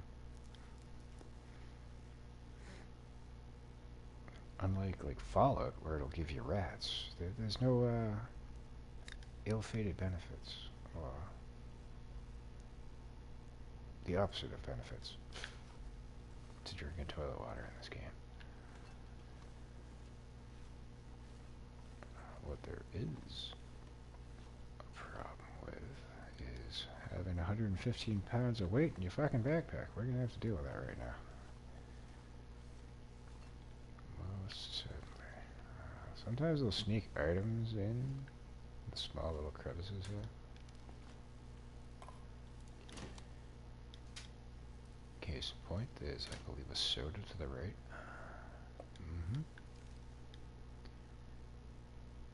Slammy, no! Roxy, yes!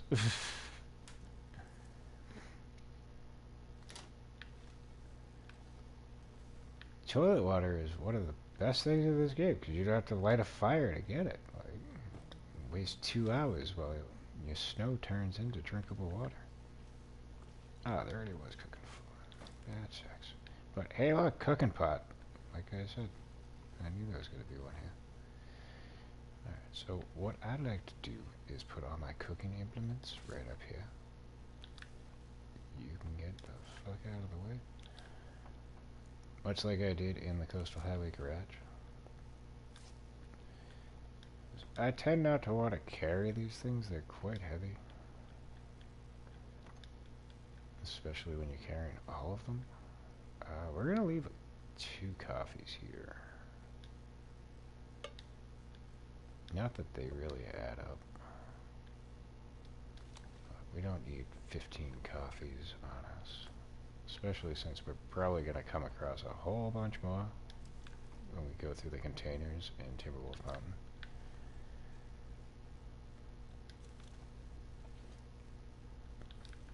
But yeah, I like to put my cooking oil, my salt, broth if I get it. But broth you don't want to put like over here, because if it's close to the fire it'll burn up on you. But I find if I put all the cooking stuff over here, it's out of the way and it's readily available when you do want to use it. Now my question is do we have a skillet here? Because I think the last time I came in we did not have a skillet. And I can't really tell.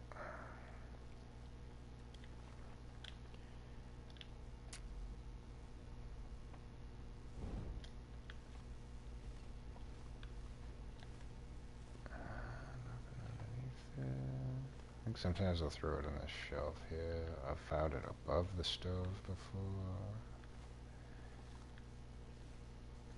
But sometimes you just don't get a skillet, so you deal with it.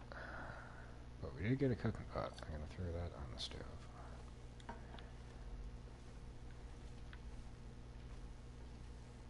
We don't need the taters. What are you? Maple syrup. It's well hidden.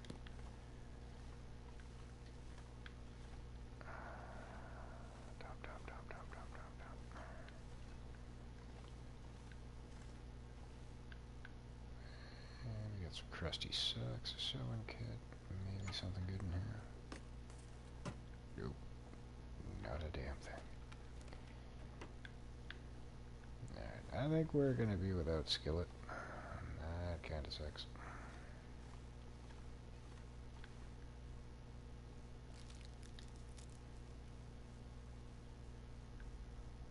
But they can't all be winners, can they? Herbal tea, cool.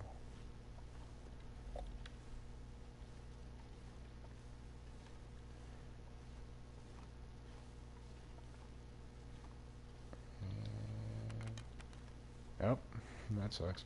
Just trying to throw it into the fire at once. Alright, well, unfortunately, we have the risk of cabin fever, but we also only have 3 hours of sleepy time left. So I'm thinking maybe we ought to figure out where the hell I am. Go out the front door. I mean, I do have to get rid of a lot more weight. You can get dropped.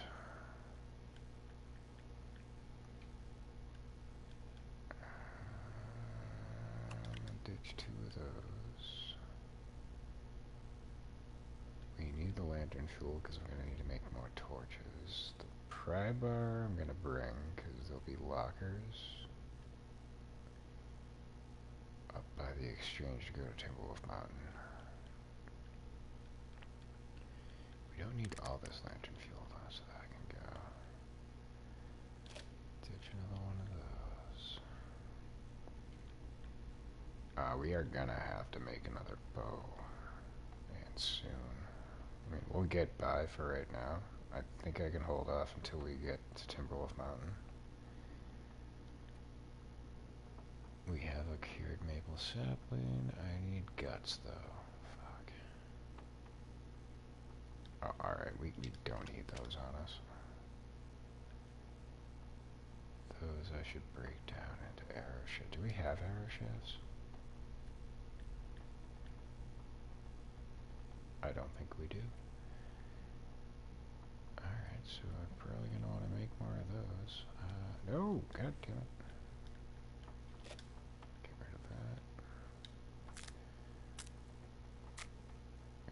Until we get the weight addressed, we ain't getting anywhere towards Timberwolf Mountain, because we have to climb a rope to get there.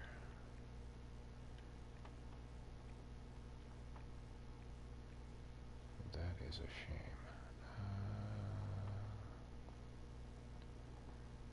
I don't think if I'm going to even use the Travail. I don't see myself needing that. Invalid location to try. Oh, yeah. Low tree. Filled me in on a secret, this one. We can put it into a storage container. Nope. Bum, bum, bum, bum, bum, bum, bum. There you go. I just need to remember I put it in there.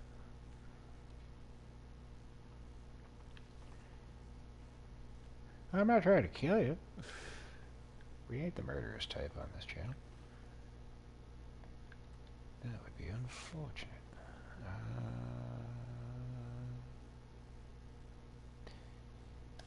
Yeah, I'm gonna eat these.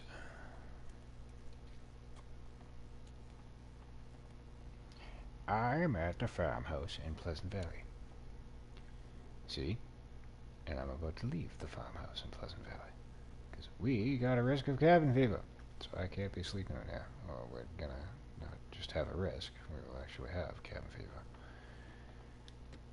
But I was trying to ditch some of the weight.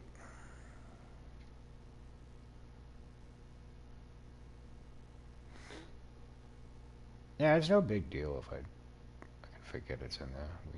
I left 3 maple saplings, so I can just craft up another one. Plus, I think that one was starting to go down in quality.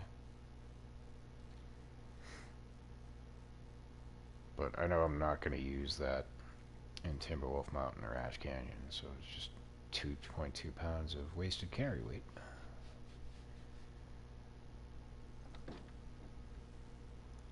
Alright. Ironically, we have not seen a single wolf over here. Kinda shocks me. But my plan is, I'm going to hop in this car. And hopefully sleep off the cabin fever risk.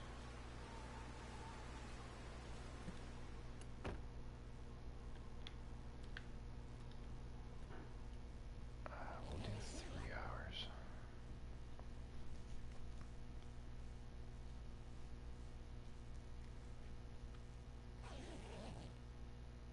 Ah, yeah. You can use it to haul the meat. Yeah. I don't know why. I'm just adverse to using the damn thing. It's my impatient nature, and always wanting to run, and your inability to do that when you are utilizing the actual item is okay. I thought we might be in an aurora. Let's take a look. Still get a cabin fever risk. We're not losing temperature gauge, so that's a plus. Let's fill up the calorie bar.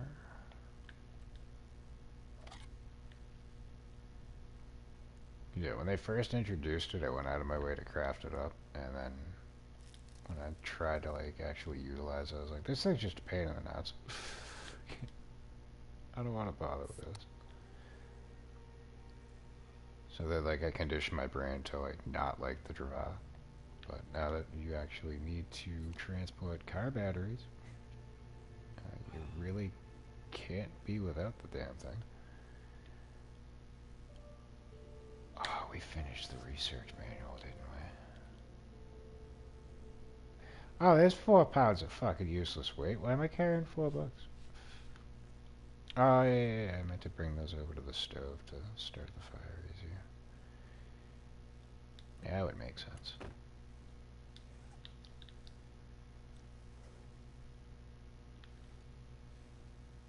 Huh.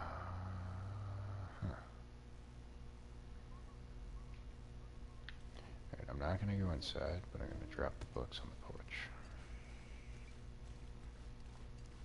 Not this porch, because I usually don't go in that door. Hey, look, scrap metal. I will drop them right here. But I will keep one on me. Military coat needed to go inside. That sucks. Should be fine out here, though. If not, it's not a problem, because I'm probably never going to wear the thing anyway. Oh, look, we got a research manual. What's our skill level on that? Carcass harvesting 4. Probably not worth it. Alright, now where are we at? 97.1. We need to get rid of 9 pounds of weight.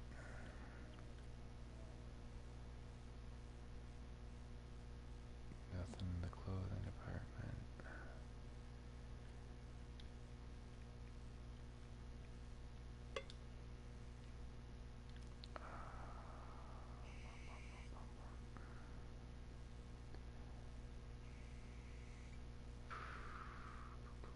Oh yeah, we can make the improvised bedroll now. I can do that wherever. So, you know what? Let's go into the car and do that, if I can.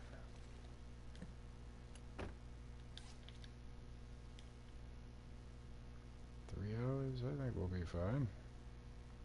He said, not knowing if he was going to be fine. We're not losing temperature. Hey, look at that. Did we get rid of cabin fever? No, it went up? What the fuck?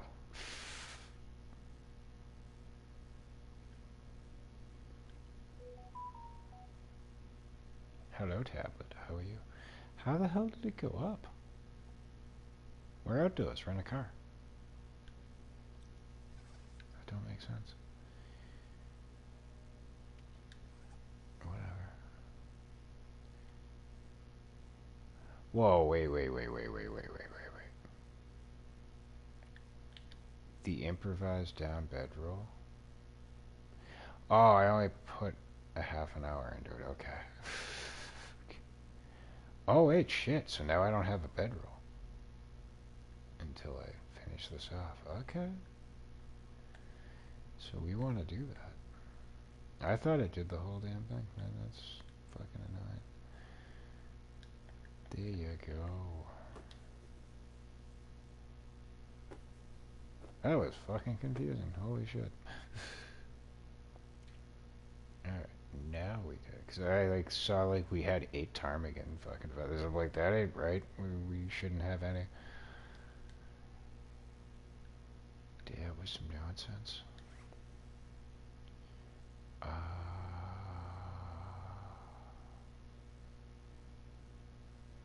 Alright, so we lost a pound of weight by crafting the bedroll. That's fine. But we also lost.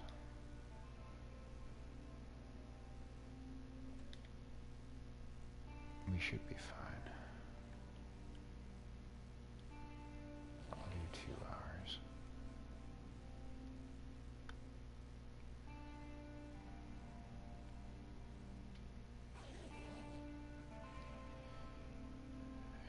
Sun's up, but we're still losing temperature. This water weight's probably a huge proponent as to why we're overweight right now, so let's take a look. Oh, look at that, we lost a pound. We can probably ditch some of the cured leather. I want to break down the birch saplings to arrow shafts.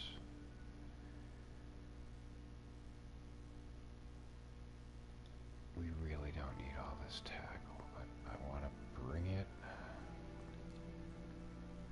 to the cabin in Timberwolf Mountain. We'll leave some of it there, because there's a fishing hut right outside.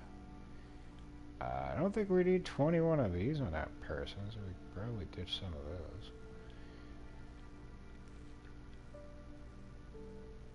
We will be getting rid of that when we get to the bunker. So that's 2.2. We should be fine, as long as I don't go going ham and picking up a bunch of shit.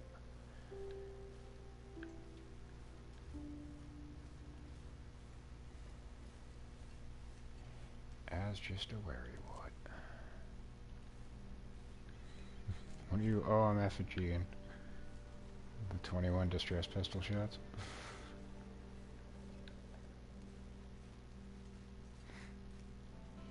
Here's my next question. Where the fuck am I going? Okay, road's there, Signal Hill's there. We want to go this direction. Straight to the wolves. Cool. Awesome. Fucking wonderful. I did all that fishing. I'm still .01 shy of level. Yep.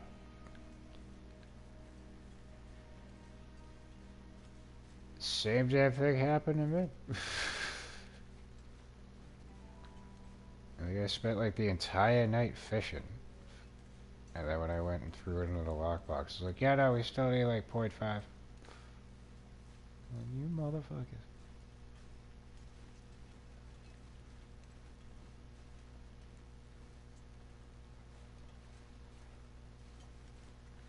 At that point, you want to just say F you to the trader, whip it out and piss in the bottle and fill it up. Like, oh yeah, no, that's all lantern fuel.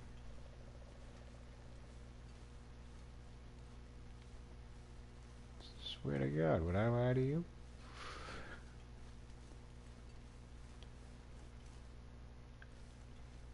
Do what I do, follow the way. Fallow. Mia Fallow?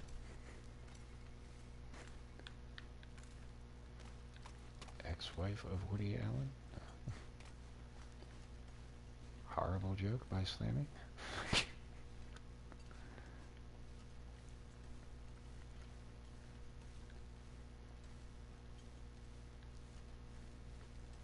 Yeah, I'm still kind of tossing up. Like, do I want to go explore a little bit more, or do I just want to go directly there?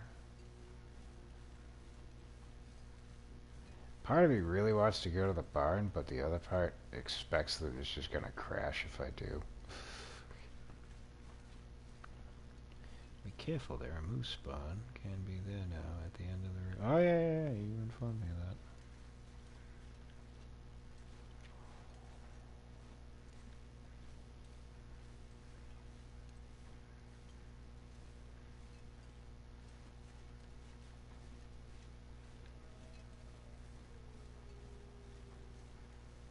We shall now refer to that section of the river as Moose Knuckle Junction.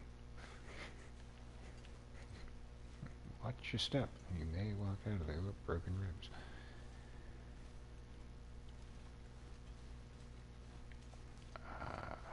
I do need to hunt a old goddamn more wolves.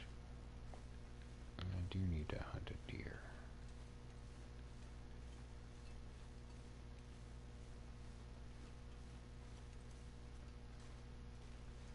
Though I could do that up by the, what the fuck you call it? The hunter's blind. If it comes down to it. I am so tempted to go to the barn, I just don't want the game to crash. Mm-hmm. And also on Skeeter Ridge. Oh, grand. Yeah, we ran into Timberwolves up there. Skeeter's Ridge. on my previous save that was pre-update. We were coming on back down through this area. That's when I said, oh yeah, no, they changed shit up because they normally weren't there before. And that's where we learned that you can run into timber wolves anywhere. Always a good time.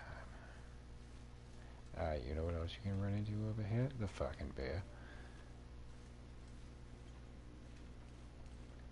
Probably not wise of me to go wandering around all willy-nilly. But we do have 21 distress pistol rounds that we can utilize on him.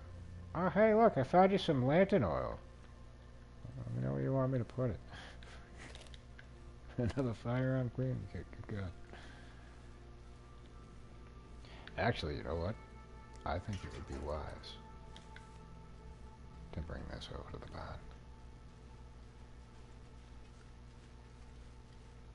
Is that near Camel Toe Lane? Nah, it's just down the road a bit. Let's be wary that we do have a lady present.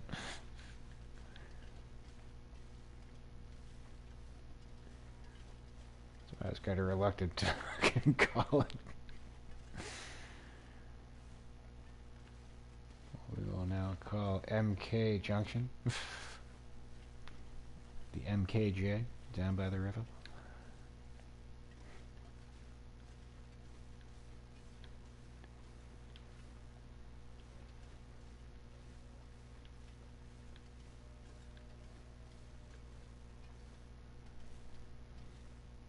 That's alright, speak freely. Oh, you're gonna regret saying that shit.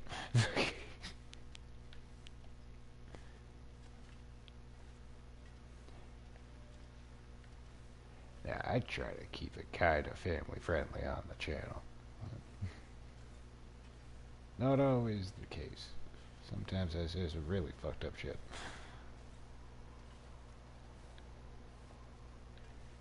But that's part of what makes me a charming individual. Oh, look at all those fucking arrows. Holy shit. Hell yeah.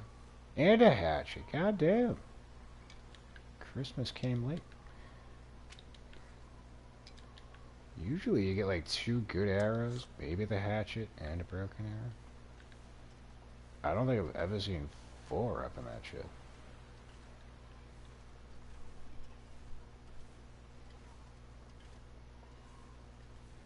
I can't speak freely. If I do, I even scare myself. There may be a hacksaw in the barn. It's probably gonna be a hacksaw in the barn. There may be a bedroll. And very likely a game crash.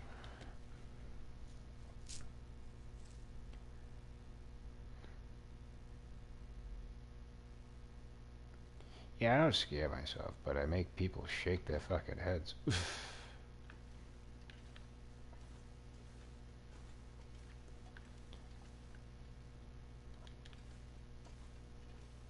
My mind goes to some of the weirdest of fucking places.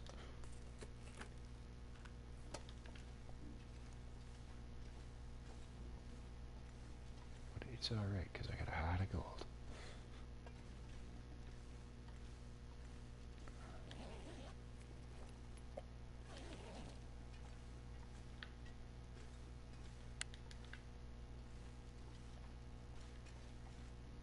We don't have a prowler under the truck. Usually you'll find one right there. Not today. No bedroll in the truck, no dead body on the ground. Alright. Striking out on all fronts. But we do have Dustin sulfur. We have no use for Dustin sulfur, so I'm just going to move that over here. Oh, heavy hammer, look at that shit. Don't have a use for that either. But I figured I'd transport the lantern fuel over here, so if the trader does call for it, I can easily just come here, grab it, and bring it to him. But we don't need to carry that around with us, so there you go. We also need to carry around 2 fucking hatchets. That's wasted. Tasteful. Ba, ba, ba. You know what? I'm gonna leave some of these distress pistol rounds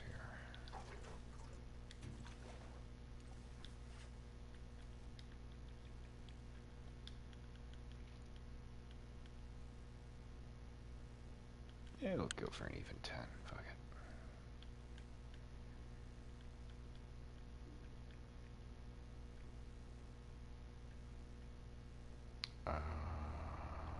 Why the hell do I weigh so much again?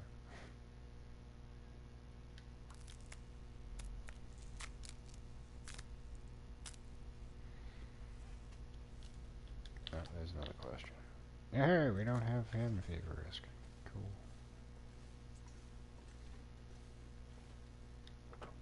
And we got another battery.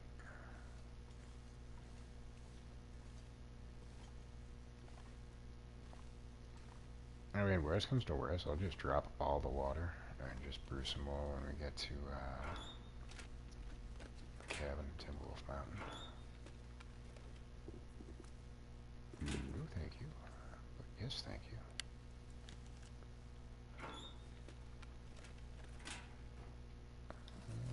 Do I need that? Where are we at on our archery skill?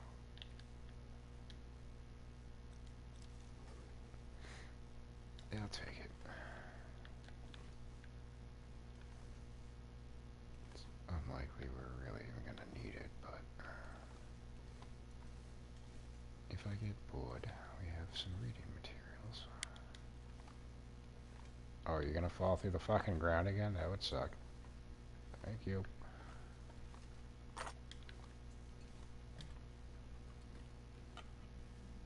Oh, hey! There's a random ass item to find.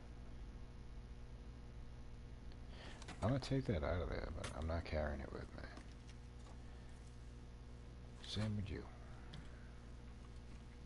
So if I leave them in this container, I'll forget that they're even there. But if I put them up on the desk, I'll visually see them, and then maybe I can get a use out of them. But the lead is used to make bullets. But we are a ways away from utilizing that. You know what? Let's drop a few of you.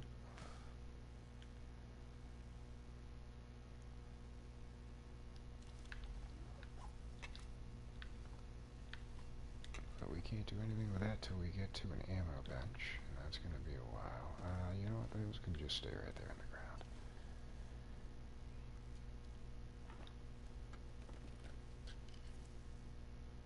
Alrighty.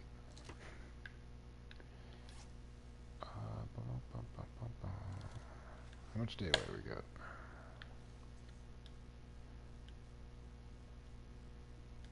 Arrow shafts. Let's get rid of those.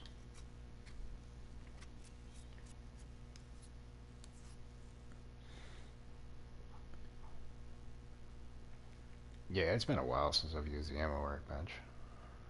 I haven't really had a run last long enough to go open it up and utilize it. But I tend to try to hang off until I've researched a couple of the books just to get the skill up. Oh yeah, you can do that too. Did that lighten the load? A little bit.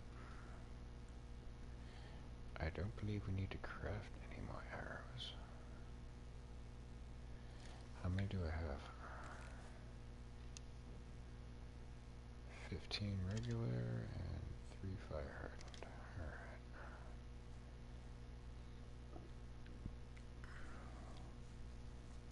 It's easier, faster, and safer. It all depends.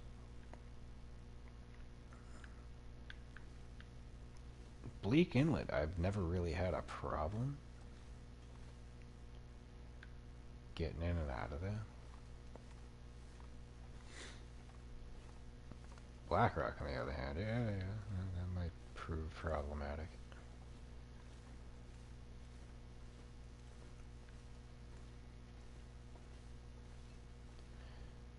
Why are you just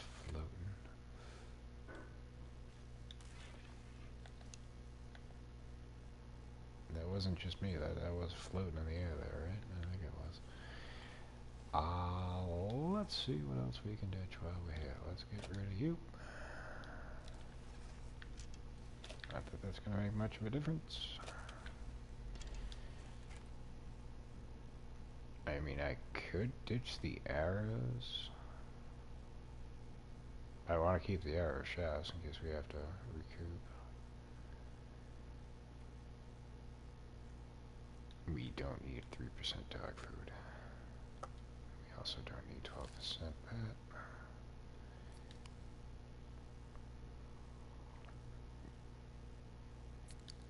This is taking a risk. And we're getting rid of those fucking sardines. That's food poisoning waiting to happen. I don't know why it is, but the sardines, like I've pointed out, especially that interloper, like if they're under 80%, I wouldn't even bother eating them. Anytime I've eaten sardines on interloper, it's fucking food poisoning, guaranteed. But Stalker, usually, if it's above 20%, you're gonna be fine.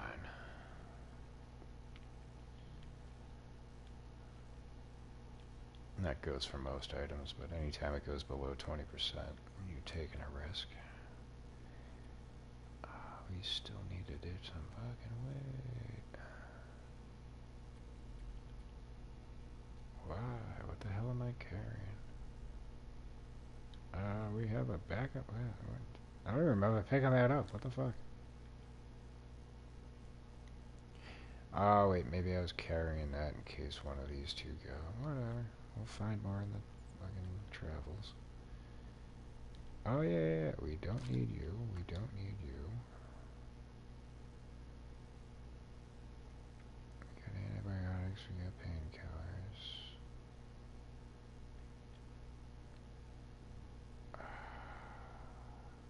I don't need 5 fucking emergency stems. We'll leave those there, too. Like that, the only places you need the canisters are zone of contamination and possibly black rock if you're going for the ammo. The key or the code to get into the ammo bench. But you would have to go to the zone of contamination first because you wouldn't have the gas mask to use that. So, there we go. All this other stuff I could care less about seeing, but I want those to be easier on the eyes. Alright, where are we at now? 92.94. We have 0.74 water. We have no sleep gauge. Fuck me.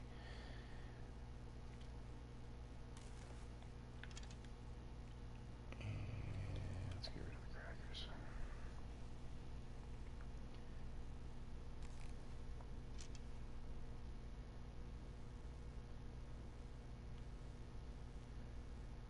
There's a bunker in Blackrock? Not with the Cougar, you have no choice at all. You have to go straight through the center of Cougar territory to get to the bunker. Why do I not remember there being a bunker in Blackrock? Or are you talking Bleak Inlet?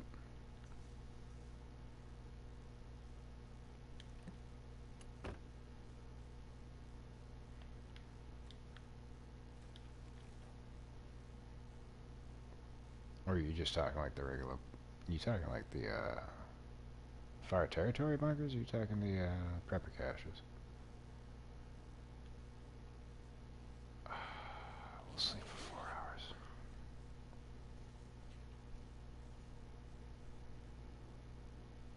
Because from what I remember, the bunkers, there's one here in Pleasant Valley. There's another one in Hush River Valley. And then I think there's one in Bleak Inlet. And then the final one out in the Forsaken Airfield. Yeah, the prepper cache. Alright, yeah. I don't know if I've ever been to the one in Blackrock. I'm sure I have. It's just been quite a while. Because I tend to avoid Blackrock at all costs, but now that they've incorporated the Timberwolves everywhere, It is what it is.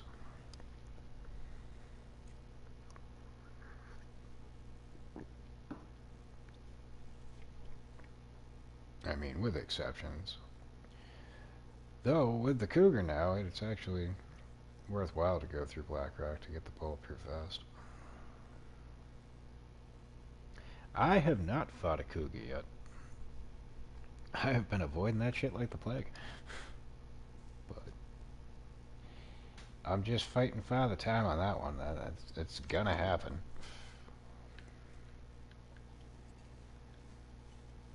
There's really no ifs, ands, or buts about it. It's gonna happen. Speaking of, it would probably be wise. No.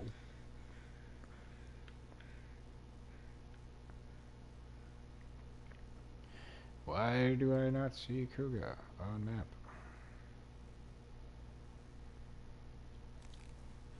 More than enough time has passed.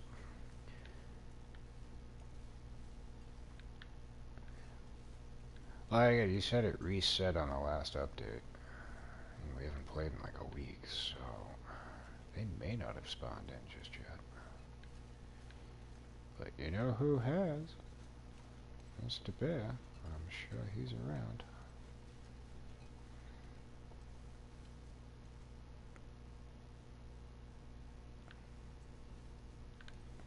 Yeah, if you make contact with it, it'll hit you with a glancing blow. If you fail to hit it, that's when he's going to put you in the struggle animation. That's when shit goes bad.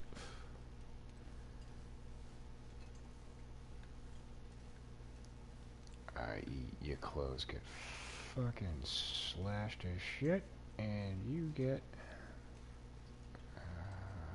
not internal bleeding. What's the affliction of it? Severe lacerations. That's what it is. Which, to a guy like me who prefers to hold off and sleep for like 10 hours at a stretch, that could prove pretty problematic for your run. Since when you have severe lacerations, it will cause you to randomly bleed once every 12 hours. And if that occurs while you're sleeping, you will bleed out and shuffle off to the long dark. And there goes your run. So I need to be mindful of that shit. Well, that's probably how this run's gonna wind up going. Tits up. And that is not what we want to happen. But the actual fighting of the Cougar, I'm probably gonna be scared shitless the first couple of times. Just getting used to it. But that doesn't really terrify me. It's the losing my run because I bled out. That's what's got me worried.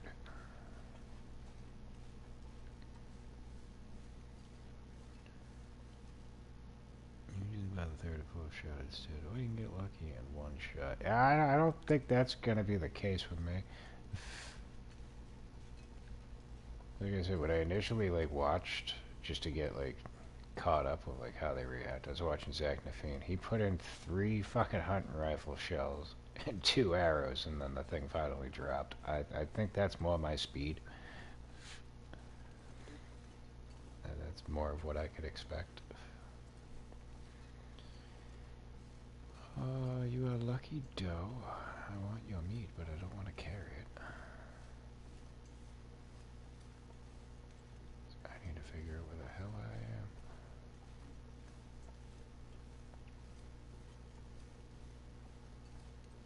Doe. Is that the cave over there? I think that's the cave. So then we can shuffle on up this way.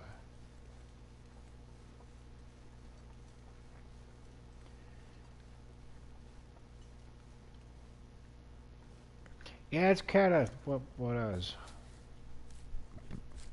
attempting to do. I don't think it's going to be possible to go 1,000 days without having an interaction with them, but for the most part, if I can skip out on it, I'm going to try.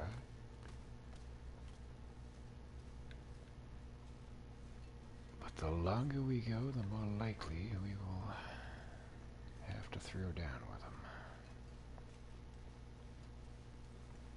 For a couple of reasons. I think the further along in your run you get, the more widespread their radius becomes. I just want to hold off until I can get my hands on the bulletproof vest. Because that mixed with a couple of other items can get you up to 100% defense, and then you're gonna take damage, but the threat becomes very minimal.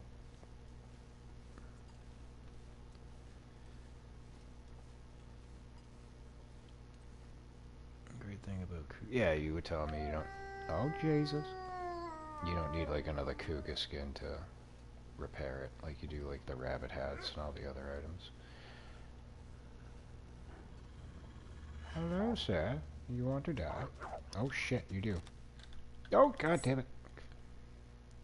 Don't make me bleed, you motherfucker.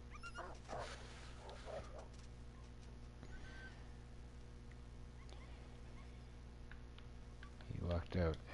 If it was flat terrain, I would have had him. Alright, and that takes care of the afflictions.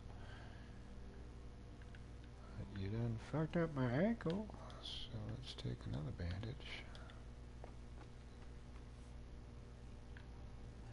On the plus side. See, I was not prepared for that whatsoever. That was my mistake. Let's see. If I go back that way, I feel like there's cabins. I could be wrong about that. No, they're right there. Alright, yeah. So we need sleep.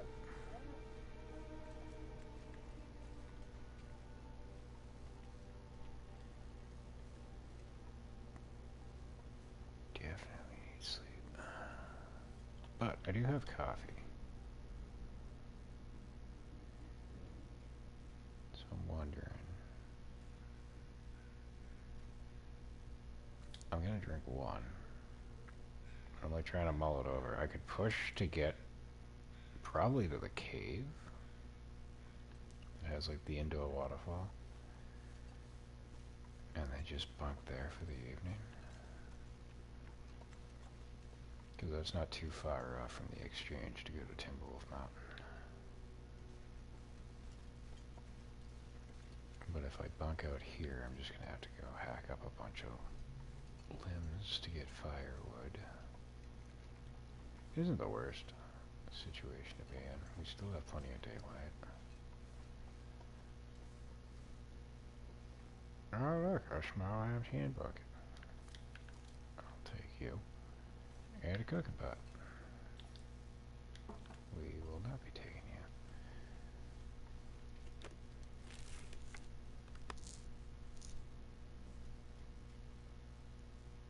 99% beef jerky from Beachcomber. There you go.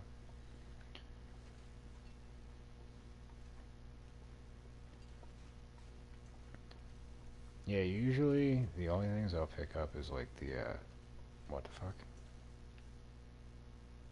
I thought I heard a noise. I'll pick up like the saplings, maybe check like suitcases, and the trunks that wash ashore, and arrows. Other than that, I usually don't bother with anything else. I'm wondering, maybe I should just fuck out here. Nah, that's not very slammy. Like, we're gonna push on.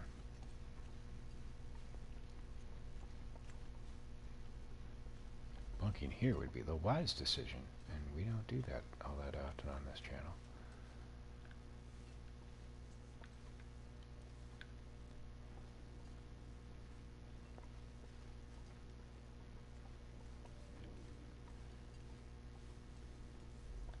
We are gonna sip another coffee.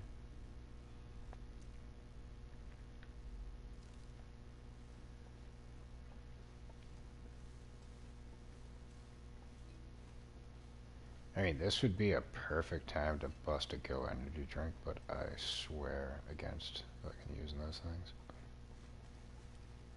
Again, no real reason, no real logic behind it. Just for some reason, I don't like carrying them or using them.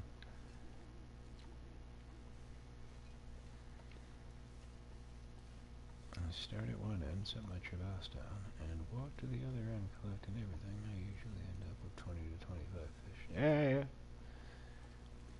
See, the fish would be worthwhile, too.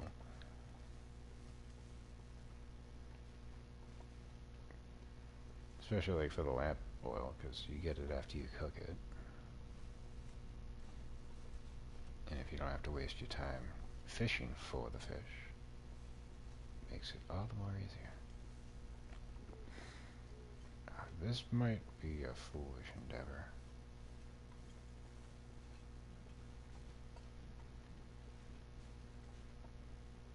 Because it's almost nighttime. We have no idea if there's going to be an aurora or not. If there is, I'm probably going to be fucked.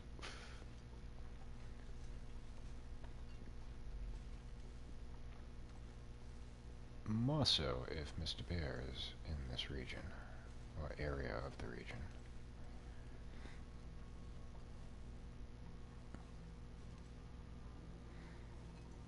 Mm-hmm. Get your Billy Big Mouth Bears. He sang to me once about a fillet of fish. I don't see Mr. Bear, but that don't mean he ain't in his cave over here. I mean, if he was to be around, I would assume he'd be heading back home right now. I could be incorrect about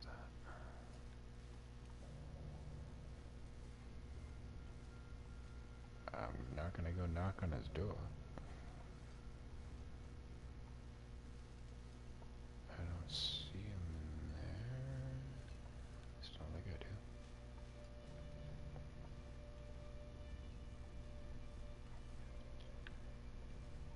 I had that fish and its cousins. I, in all my years, have never had a fillet of fish.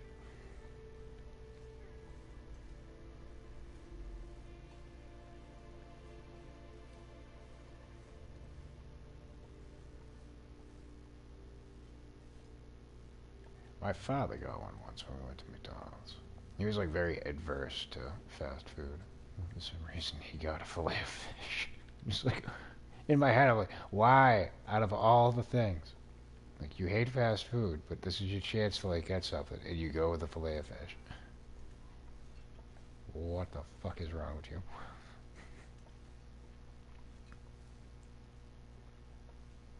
Dude, if you go to a McDonald's where you know, like, the quality's alright, like, and you can trust it, yeah, no, I mean, take the gamble, get the fillet of fish.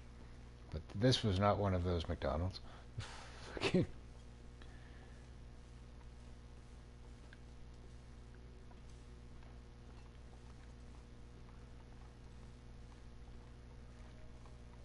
then the only other time that, like, me and him got, like, fast food, we went to Burger King.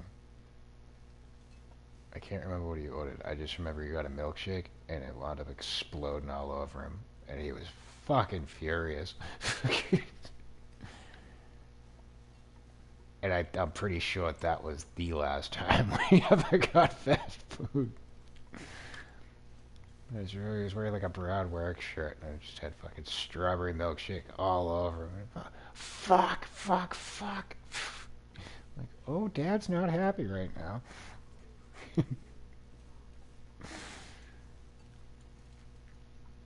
Dad really wasn't a happy individual anyway, but that definitely set him right the fuck off.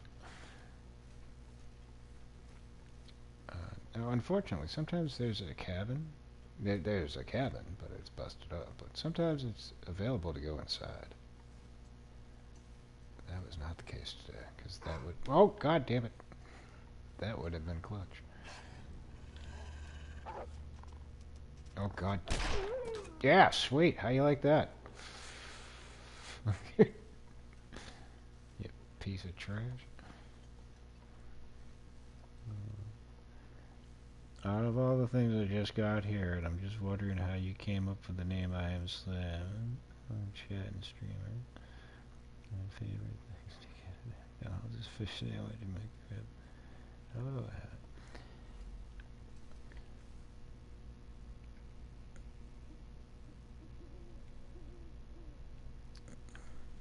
I came up with I Am Slim many, many years ago. It started off as my Yahoo Games. That used to be a thing. My handle was Slam Factor 7 because I was hoping to start a band by that name. And in my times with the many folks that I used to traverse Yahoo Games with, they shortened it down to Slammy. 2 in a row. And then I used to post on the message boards, and that is where I Am Slam was born. Because everybody kept calling me Slammy, so I'm like, alright, I am Slam.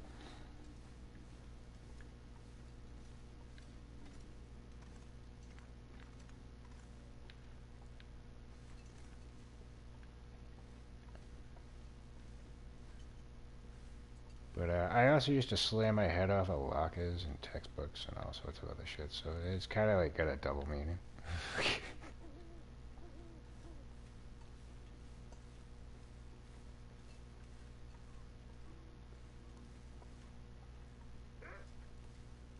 As a somewhat diminutive individual, when you slam your head off of lockers, kids tend to not want to fucking bully you, so it came in handy. Oh, hell yeah! Fucking lucked out with that second shot. You fucking didn't. Oh, good God. Oh, we're here already? I didn't want to be here. I wanted to go to the cave. Yeah, whatever. I would eat McDonald's with a gun to my head. Just shoot me. That can be arranged. No. Make yourself a wolf and enter the game. The only thing I like from McDonald's, I mean, unless I'm like in a fucking pinch, McChickens, but the breakfast menu is pretty fucking clutch. I do like a bacon, egg, and cheese on an English muffin. But I've always been of the inclination that McDonald's is for the rich. In fact, I used to refer to them as that. Oh, we have an extra value meal. Well, please point out to me where the fucking value is when the thing costs like $13 fucking dollars and it does not fill you. That does not strike me as an extra value. Let's see. We've got water. We need food. Well, we got plenty of wolf meat. And if I feel like going after it. Ah, yes, that was the plan. I was going to go over to this hunter's blind and get some deer meat. Not as though we can bring it with us. But that kind of sucks. And I don't know why I'm carrying this can of corn with me. See, I'm not going to eat it for all the work that I went through to get it from the trader. But that being said, it's kind of pointless to fucking carry it with me.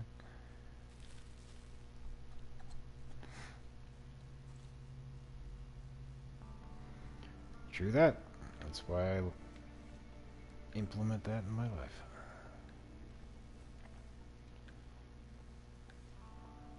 We've gone through that in the streams before.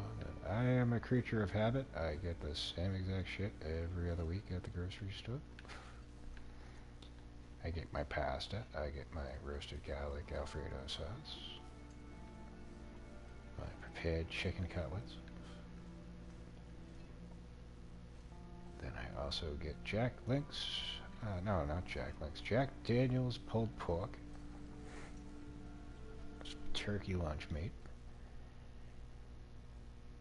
Velveeta shells and cheese, because, well, you know, you got stuff.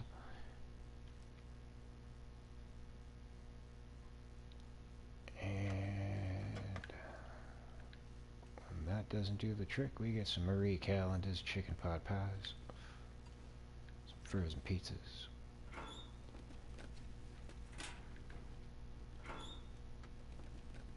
Yeah, I think like once a year I'll order out like Domino's just because I don't want to go to the grocery store. Or I just got a hankering for it.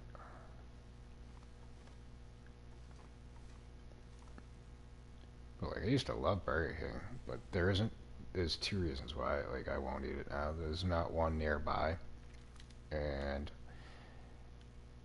the last couple of times I ate it, the sesame seeds get like stuck in the back of my fucking throat, and they refuse to like have buns that don't have sesame seeds. So just like, all right, then fuck you then. I don't need your shit. I'm good. You, sir, have lost a sale.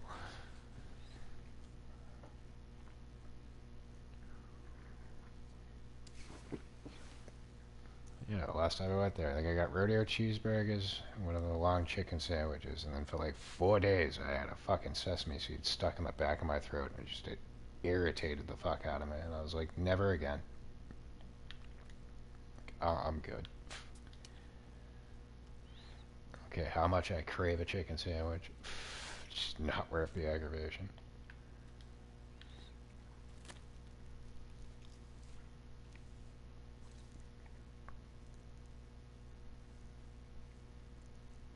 Yeah, Marie Callender's makes some really good shit. Unless you're Sharon Weiss. Sharon, if you watch it, don't get the pumpkin pie.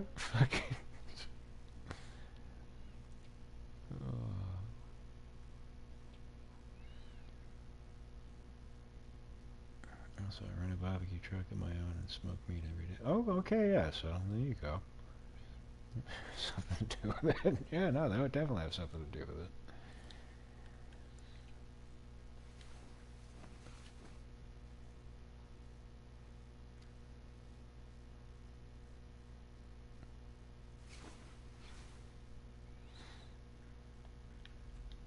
God bless you, man. Like, I used to do fucking customer service type jobs. I just don't have a penchant to be able to do it anymore. I mean, when you're the one running it, it's a whole different ballgame. Oh, you want to be a prick customer? Yeah, get fucking walking. We do not require your patronage at this establishment.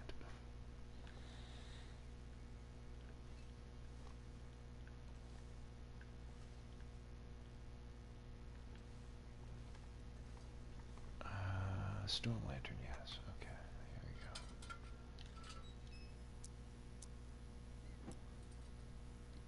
But when I've worked in those jobs, if I was to ever say that to a customer, they'd be like, yeah, no, you're the one that can take it walking.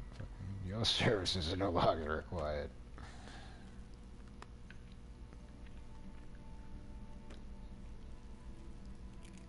Oh, great, more fishing tackle, just what I fucking don't need. We'll take it anyway.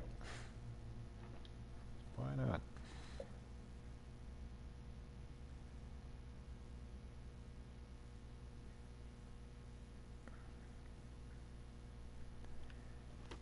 Oh, y'all cheating on me? Motherfuckers. No.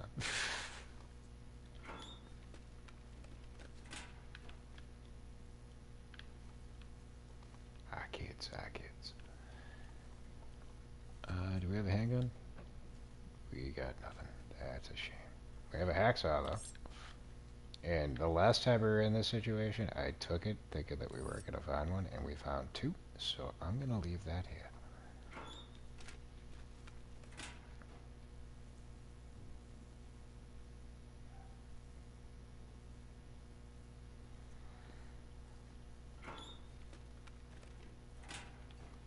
Oh, dog's backing again.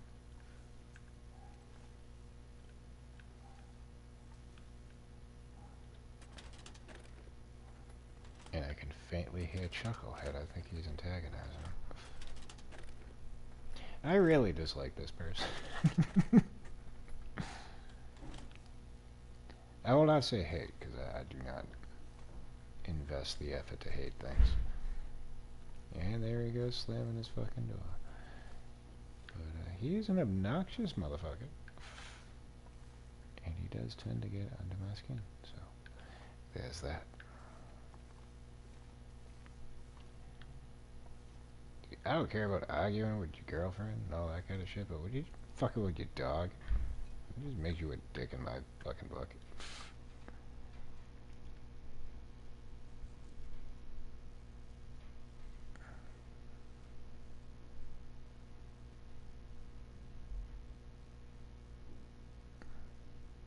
As we expressed at the beginning of this stream, Slavy is a lover of animals.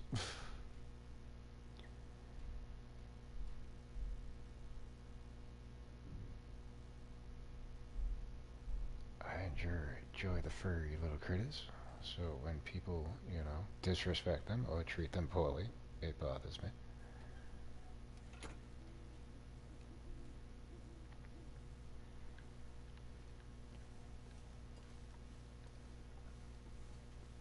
Don't know why I brought this stone lantern out here. I don't even know why I came out. I probably should have went to sleep. No, we're not going to leave it on if we're going to leave it out here. There you go.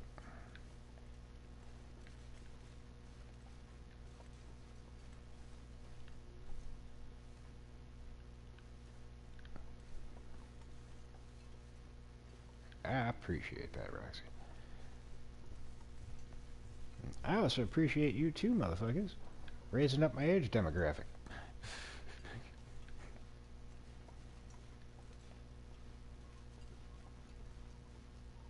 My YouTube stats. We get folks of many different demographics up here on the channel. We need 2 pieces. Actually, I'm wondering. I know I'm going to be able to get guts when I get to Timberwolf Mountain. We're going to need some because we are definitely going to need to craft a new bow.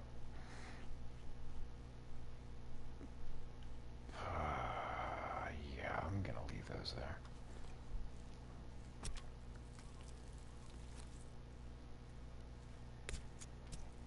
Yeah, some of his shenanigans make it through on the mic.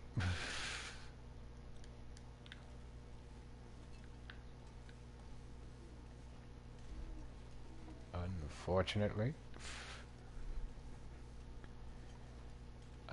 Where do I want to go and cook this?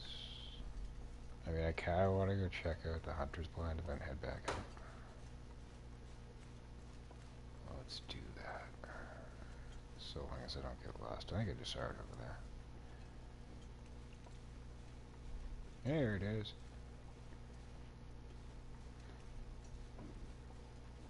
Yeah, I don't really pay too much attention to the YouTube stats, but every now and again I glance at my fucking analytics and shit. It's funny. It seems like the highest demographic is like 18 to 25 and 25 to 30, 31, 32, something like that. But every once in a while, like, I look at it, it's like 1% 60 and older. And I'm like, fuck yeah, those are my people.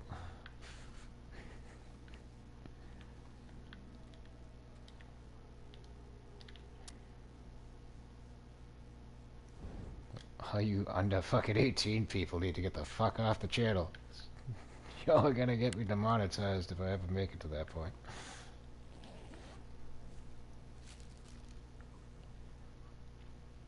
You go. The memento of the car leads you to new bow and arrows. Aw, don't believe I did. Don't mean to be rude, but I'm having a little trouble hearing Slim. His voice feels very low to me, but it's also may just be my hearing going on. Could be a combination of both.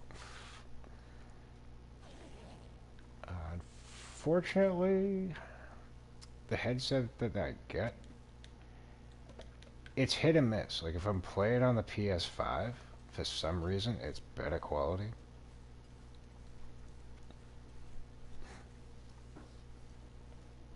At first I assumed it might have been a controller thing, but I bought a new controller for the PS4 and it didn't improve it, so I think it's just the console itself.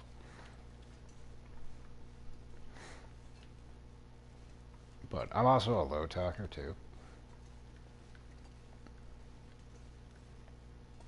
with exception. When I get frustrated and pissed off, I tend to speak a little louder. Not gonna lie.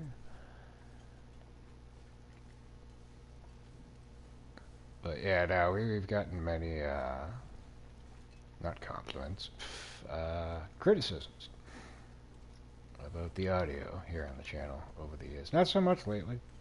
And again, especially like if I'm playing on the 5. Very little criticism about the audio.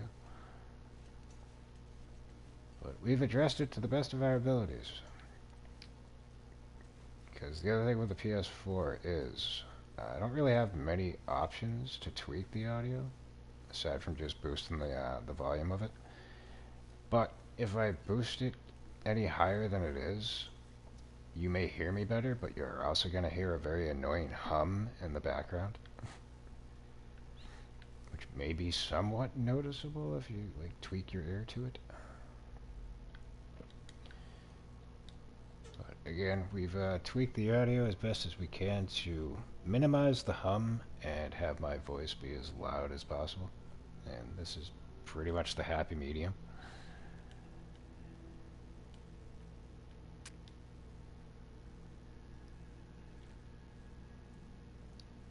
There are a couple of possible options moving forward, which we'll probably get around to throughout 2025. That being switching over to a laptop and using like OBS. And when I do that, I can actually use like a standard mic. But these things take finances, and right now, Slammy's finances aren't all that good.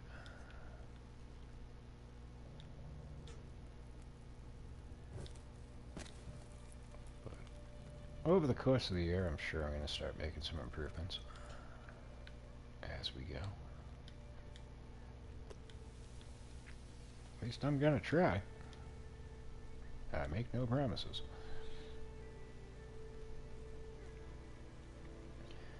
Go to the farmhouse and go to the road ahead towards Blackrock Transit.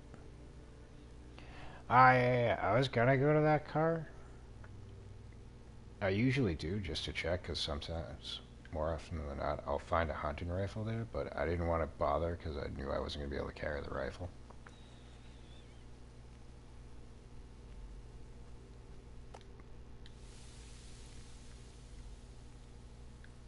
Is it daylight? Holy shit. Alright. I was not paying attention.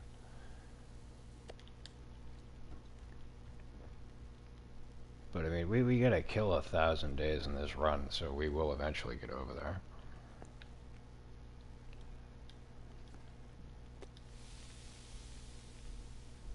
I don't see that happening anytime soon, but we do need to do that. Alright, that's probably how I burnt up the water in the cave.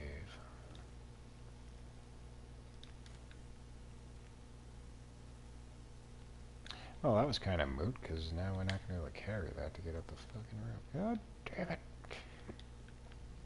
So I laid down the bedroll to not even use it. That was fucking brilliant. What am I doing? Dropping water.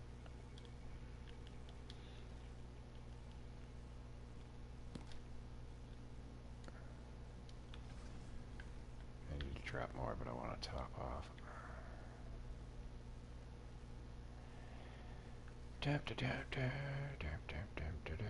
Oh shit, we do need to sleep before we go anywhere. Come on, motherfucker. I could pop an emergency stem just to climb the rope, but getting to the cabin on the other side is gonna be a struggle. So I think it's probably for the best we just sleep this off. But we ain't gotta do it here. Here's what we're gonna do. Grab you. We'll head back inside the prep cache. And we gonna catch some Z's. I'm gonna leave that there. Fuck it.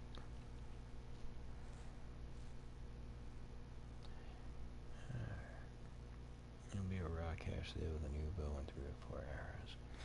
Is that the one that's up by like the Bunny Grove, or like the X things in the ground? Where if you're playing Wintermute, you gotta like hop inside the snow shelter to see the white deer.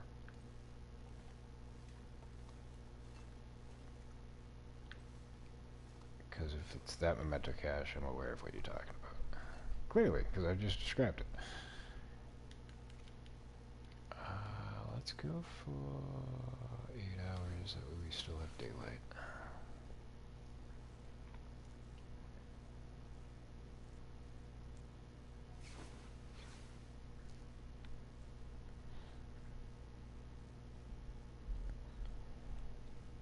I don't know too much about The Long Dark 2. I was reading up a little bit about it. Because I know it's still like in Kickstarter form or whatever the alternative to that is. We do not eat animal fat. But I'm assuming that it's probably going to be like 50-50 as far as like playing with other people or going solo. Because I think like they'd want to carry over the isolating feeling. It's like the theme of this game.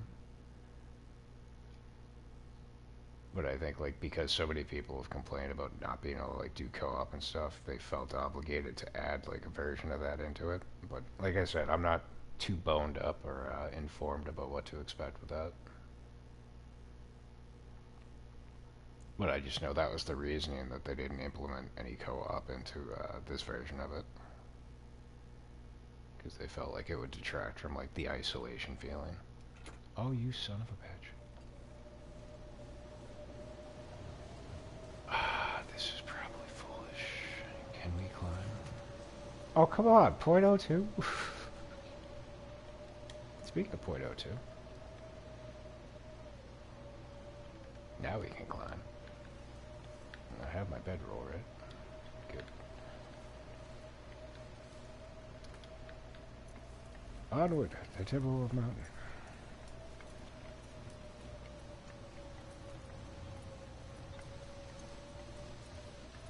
Yeah, you don't know that.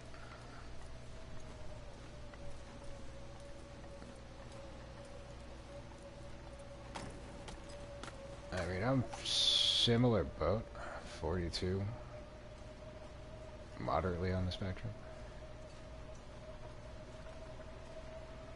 But I also don't go out of my way to interact with people. In fact, I go out of my way not to interact with people.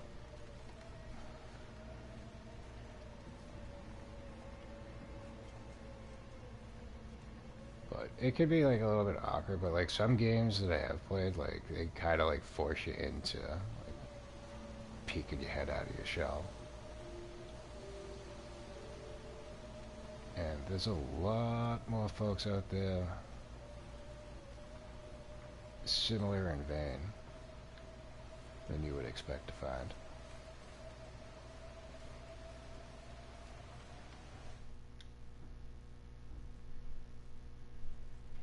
Because again, like one of the main focal points of me starting this whole channel is like to combat my social anxiety. And like beforehand, like it took a little bit of doing to like warm up to the idea of even starting it. But like as time's gone on, met quite a few good people, most of which are in the chat. Some pop in from time to time.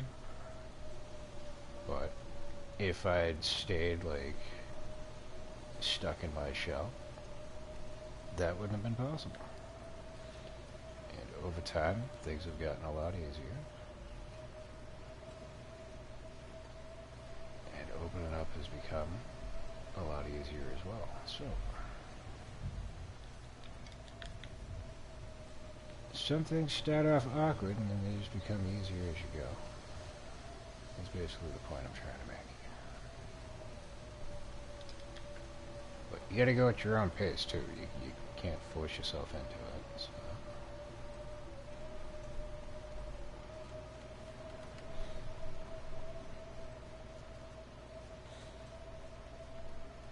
And then there's Miss Roxy.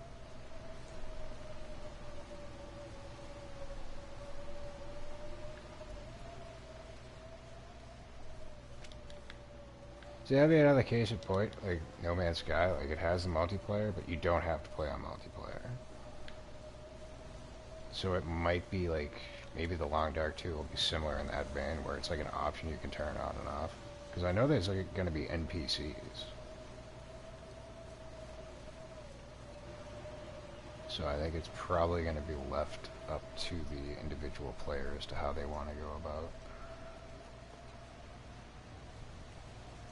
doing their thing.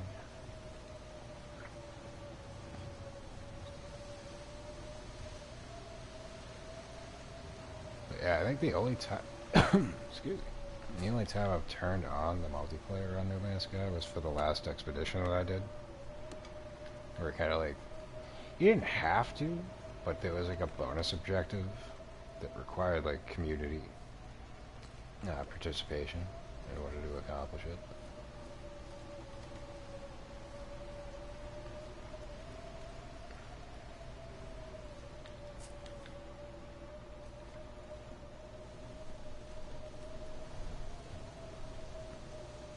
But yeah, for the most part, I tend to shy away from multiplayer.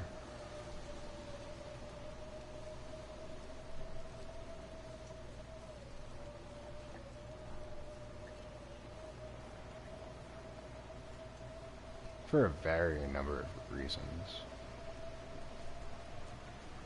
But it also depends on the game, too. Like Fallout 76, you kind of don't have a choice. You can play solo and just go off to your own thing, but you will eventually run into other people.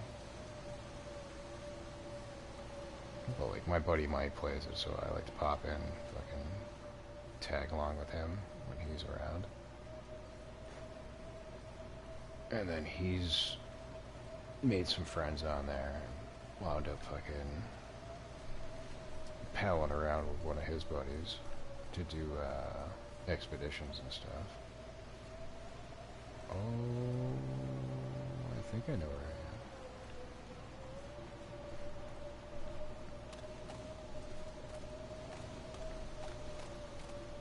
am. Well, like without that influence to want to like play with other people, like I just play it solo.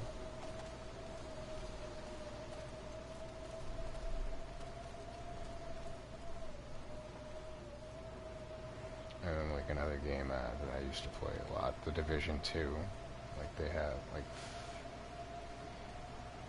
it's another like game where like you can do like the main campaign and stuff solo. You can pal around with other people and stuff. Like there is the option to do that. But then they have what's called the Dark Zone, and that's like PvP.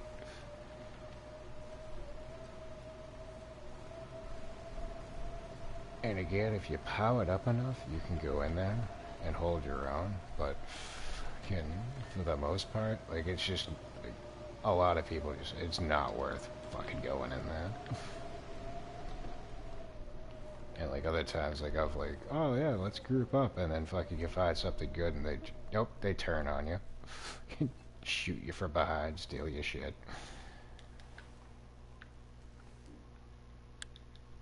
Oh, all depends.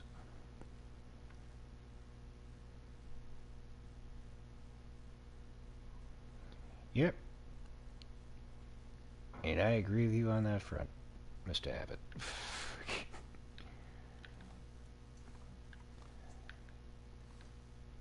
But again, it also depends on the game. Like if there's like, oh goody, if there's a lot of like stakes on the line, and you're putting your heart and soul into it, and somebody else could just screw it up for you on a whim, like yeah, that's going to be problematic.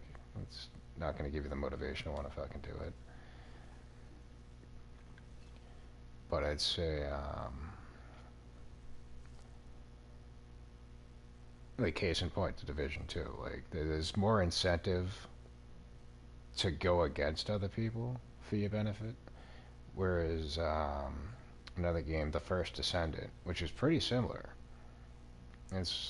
they're called looter shooters, but like there's no like PvP in that game. So like you get more cooperation, collaborating with other people. So it's kind of like night and day.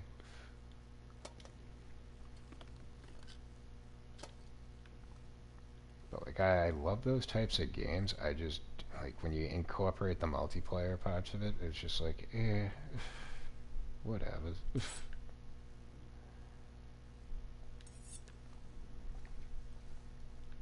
But there's pros to it, there's cons to it. Like it's just a matter of like which one outweighs the other. Oh, snappy. Dude, what's with all the pills, man? Y'all trying to give me an opioid addiction? What the fuck? Goddamn.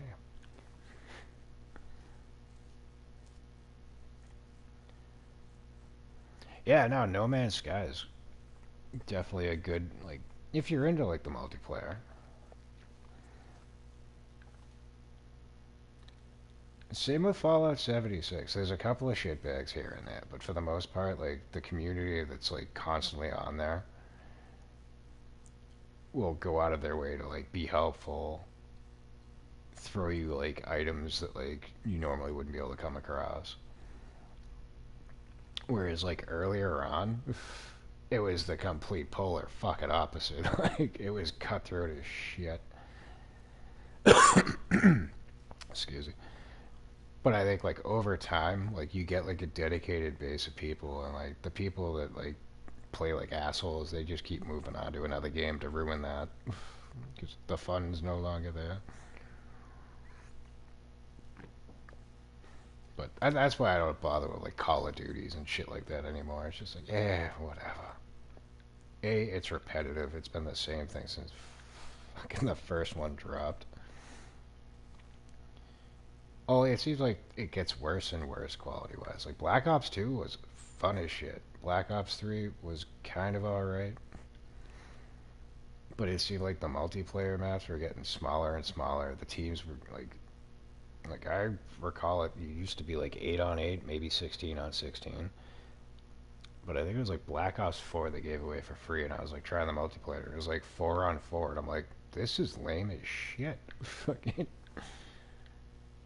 this is not fun.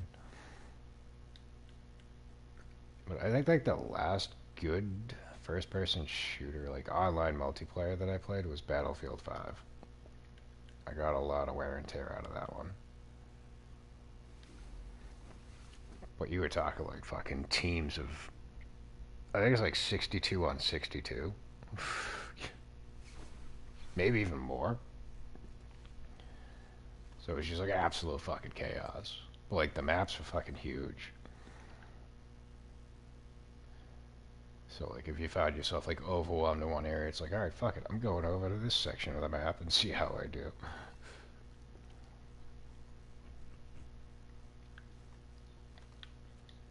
But like FPSs used to be like my fucking bread and butter. Like that was my favorite genre of games. But now I pretty much just play whatever. If I get some enjoyment out of it, that's all I'm really looking for. It doesn't need to be fucking innovative, it doesn't need to be revolutionary. But having gamed for many a decades, at this point it's like, just give me something different, give me something new, something with some thought involved.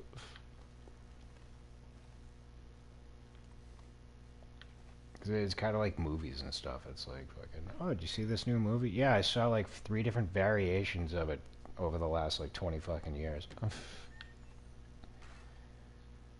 So it's great and all, but I already know how the story's gonna go beat for beat, so like it's not enjoyable.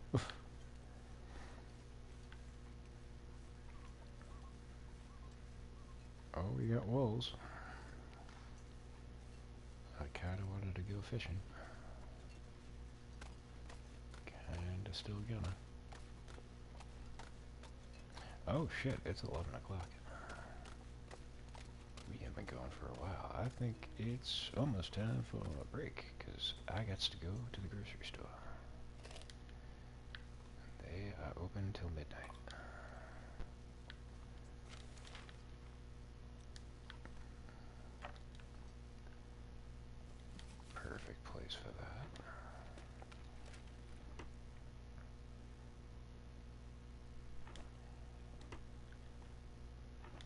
Yeah, I can be down.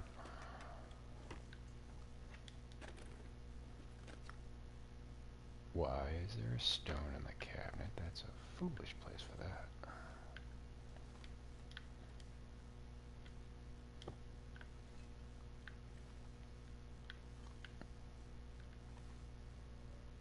Where'd the wolves go?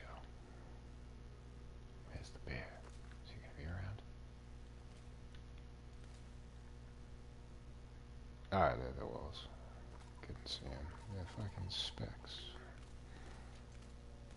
Alright, we are losing temperature gauge, but I don't want to start the fire until... Oh, I never dropped the pry bar, you bastard. That's gonna be staying right here.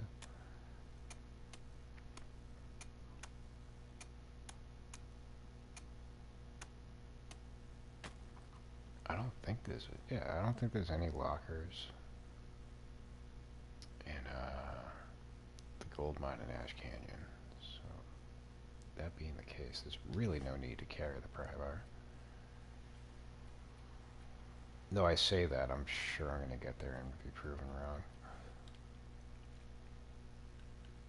But we can leave it here to crack the ice. That works. Oh, fuck nuggets. There goes my temperature gauge. Can I get a fish? Thank you.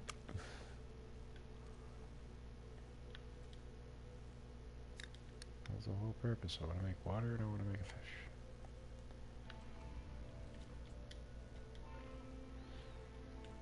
But as far as No Man's Sky goes, I've been holding off on playing it because the last 2 expeditions that they've released have been rehashes of expeditions I've already done. So I'm hoping the next one that they redo is going to be one from earlier on.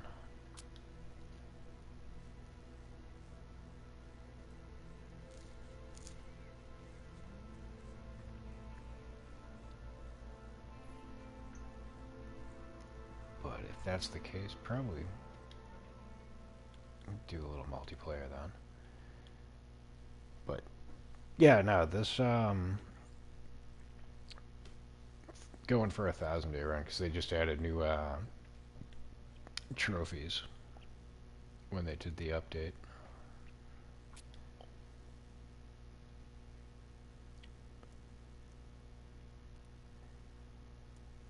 Because it used to be, as far as days go, the 500-day challenge. But then when they reintroduced the new trophies, they added a 1,000-day one. And a whole bunch of stuff for the DLC regions, so... needs to do some work on that. Alright, we need water, that's 2 hours. We need this fish. And I don't really necessarily need sleep just yet, but... we will soon enough.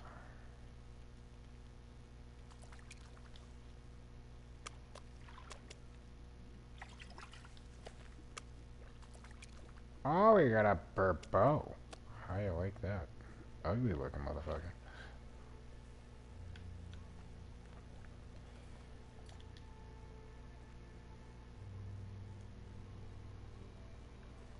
Kinda look like a catfish. How long are you gonna take? 41 minutes. Cool. That means we can sleep for an hour.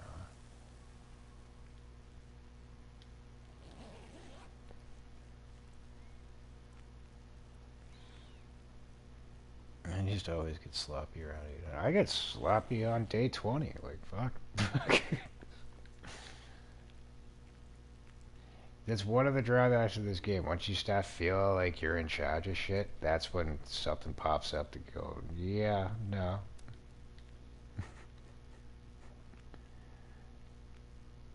This game is Rorschach. It's not locked in with you. You're locked in with it.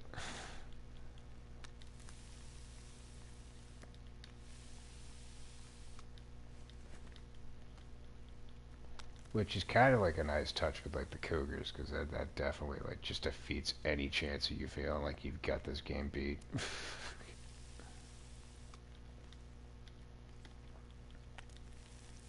I mean, for the most part, I mean, a couple of streams ago, like I pointed out, like there's people on Interloper that have gone for like 10,000 days. So, can there are those in the community that can pretty much handle whatever. Flick it like a friggin' mosquito. But I am not one of them.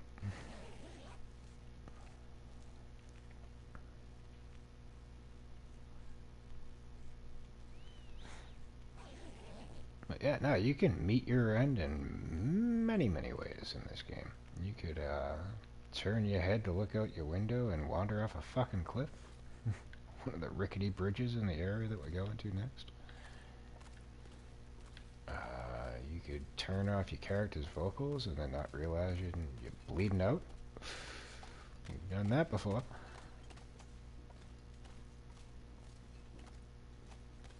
You could have a run-in with an Aurora bear and he just keeps coming back over and over and over again until you don't get up no more.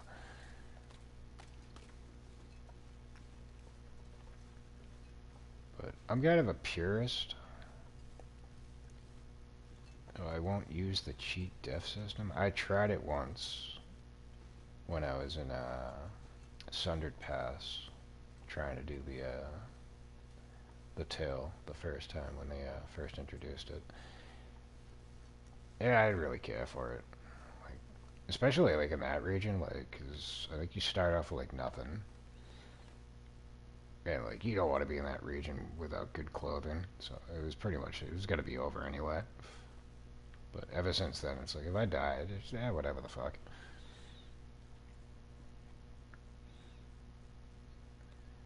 I only play on No-Go or Misery. Oh yeah, well, you got me beating that one. I tried Misery mode. We will go back to that eventually.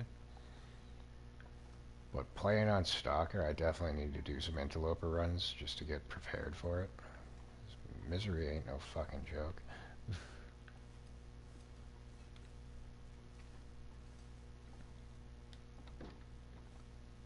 Especially now, like with the cougars involved.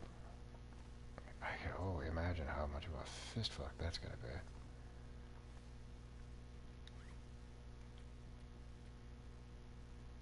Why do I have tools? We need to make torches.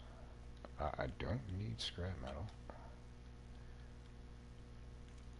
But like I've done Interloper. I haven't really gotten too far with it, but I don't really stick with it too long. Like when new stuff gets incorporated, like I'll do it on Stalker just to get hands-on and experience with it. It seems like once I do that and I switch over to Interloper, it's like a run or two later, it's like, oh no, hey, we just added this new thing. So it's like, well, now I'm back on fucking Stalker. God damn it. But eventually. But I also stream like a bunch of different other games too. So that kind of works against it. I go off, start playing something else, and then when I come back, it's like trying to relearn it all over again. Which is usually funny to watch.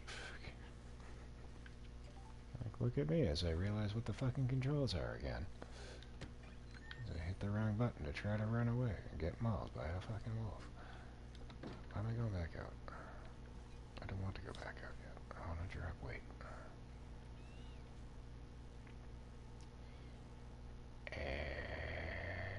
Torches?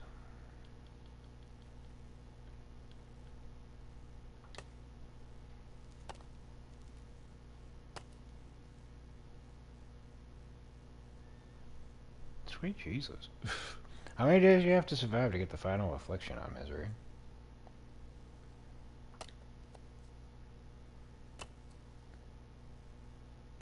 Because that's another trophy that I'm going to have to go for eventually. You have to get the final affliction.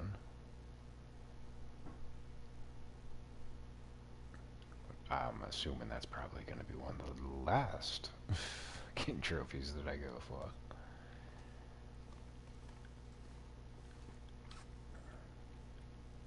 But this 1,000-day trophy is going to take some doing. Because what are we on? Well, I don't even think we've cracked 100 days yet. Nope, we are on 72. Damn it, we got a ways to go. Well, we also got a lot of stuff to do. So, like, one of the trophies, you have to kill 25 cougars cumulatively. That's going to be separate runs. There's no way in hell I'm going to try and do that on this one. Another one, you have to cartographize, that's even the word, all the Polaroids in the fire territory. That will take some doing, but that all has to be done on a singular run. Another one, you have to get the camera and then take a picture in each of the regions in the game. As well as with the camera, you have to take 10 pictures of black and white, sepia, and regular film. Those can be wherever. You can just take the same fucking landscape picture. It's just a matter of taking 10 of each type. Survive 1,000 days, which is going to be lengthy, but we're working on it. Two that we've already knocked out that they recently added was you had to take out, I think it was 10 ptarmigans with any type of arrow, and then 25 rabbits with the fire-hardened arrows. But as I was saying, like, if you're doing that on a 1,000-day run, like, you really don't have to go out of your way. You're gonna get that before it's over. I know they added a few others. I just can't remember them off the top of my head, though. But we're trying to whittle our way through those as we go.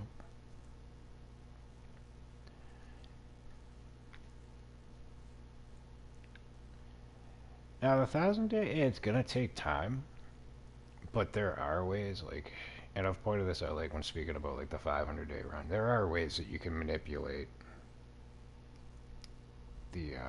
the time frame and get it done quicker. It's just a matter of finding the right location, getting yourself set up, and then just fucking blasting through, like, skipping time. Just brew up a whole bunch of water, get yourself a couple mountains of meat, and making sure your location counts as, like, being outdoors. Like, case in point, the maintenance shed in Broken Railroad works perfectly for it. You got plenty of wildlife around that you can get a good amount of meat. Like, the wolves come right up to you. And technically, if, like, you're in the exterior of the building, it's kind of like being in a cave where it's warm enough that you can survive without having a fire, as long as you're well equipped clothing wise. But, like, you won't get cabin fever risk there. You're also not in the fire territory, so you don't have to worry about getting insomnia from the glimmering fog. So you can pretty much just ride the fucking pastime and then sleep when you have to. And if you get, like, a nice little stack of water and a whole bunch of meat, like, you don't have to leave.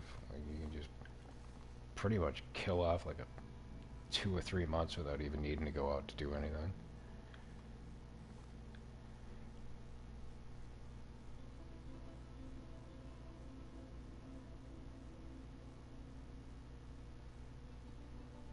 For 31 days, yeah, that's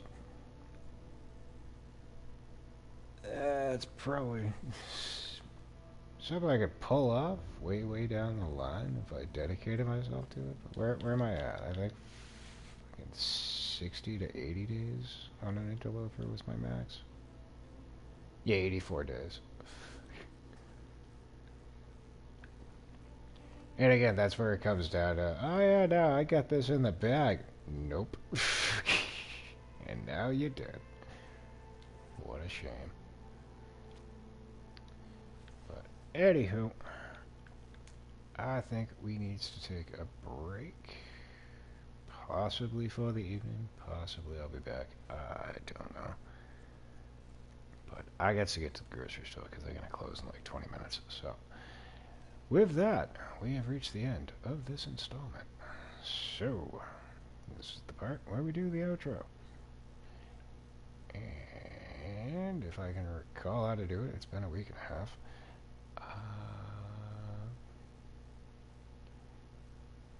God damn, I'm trying to blank.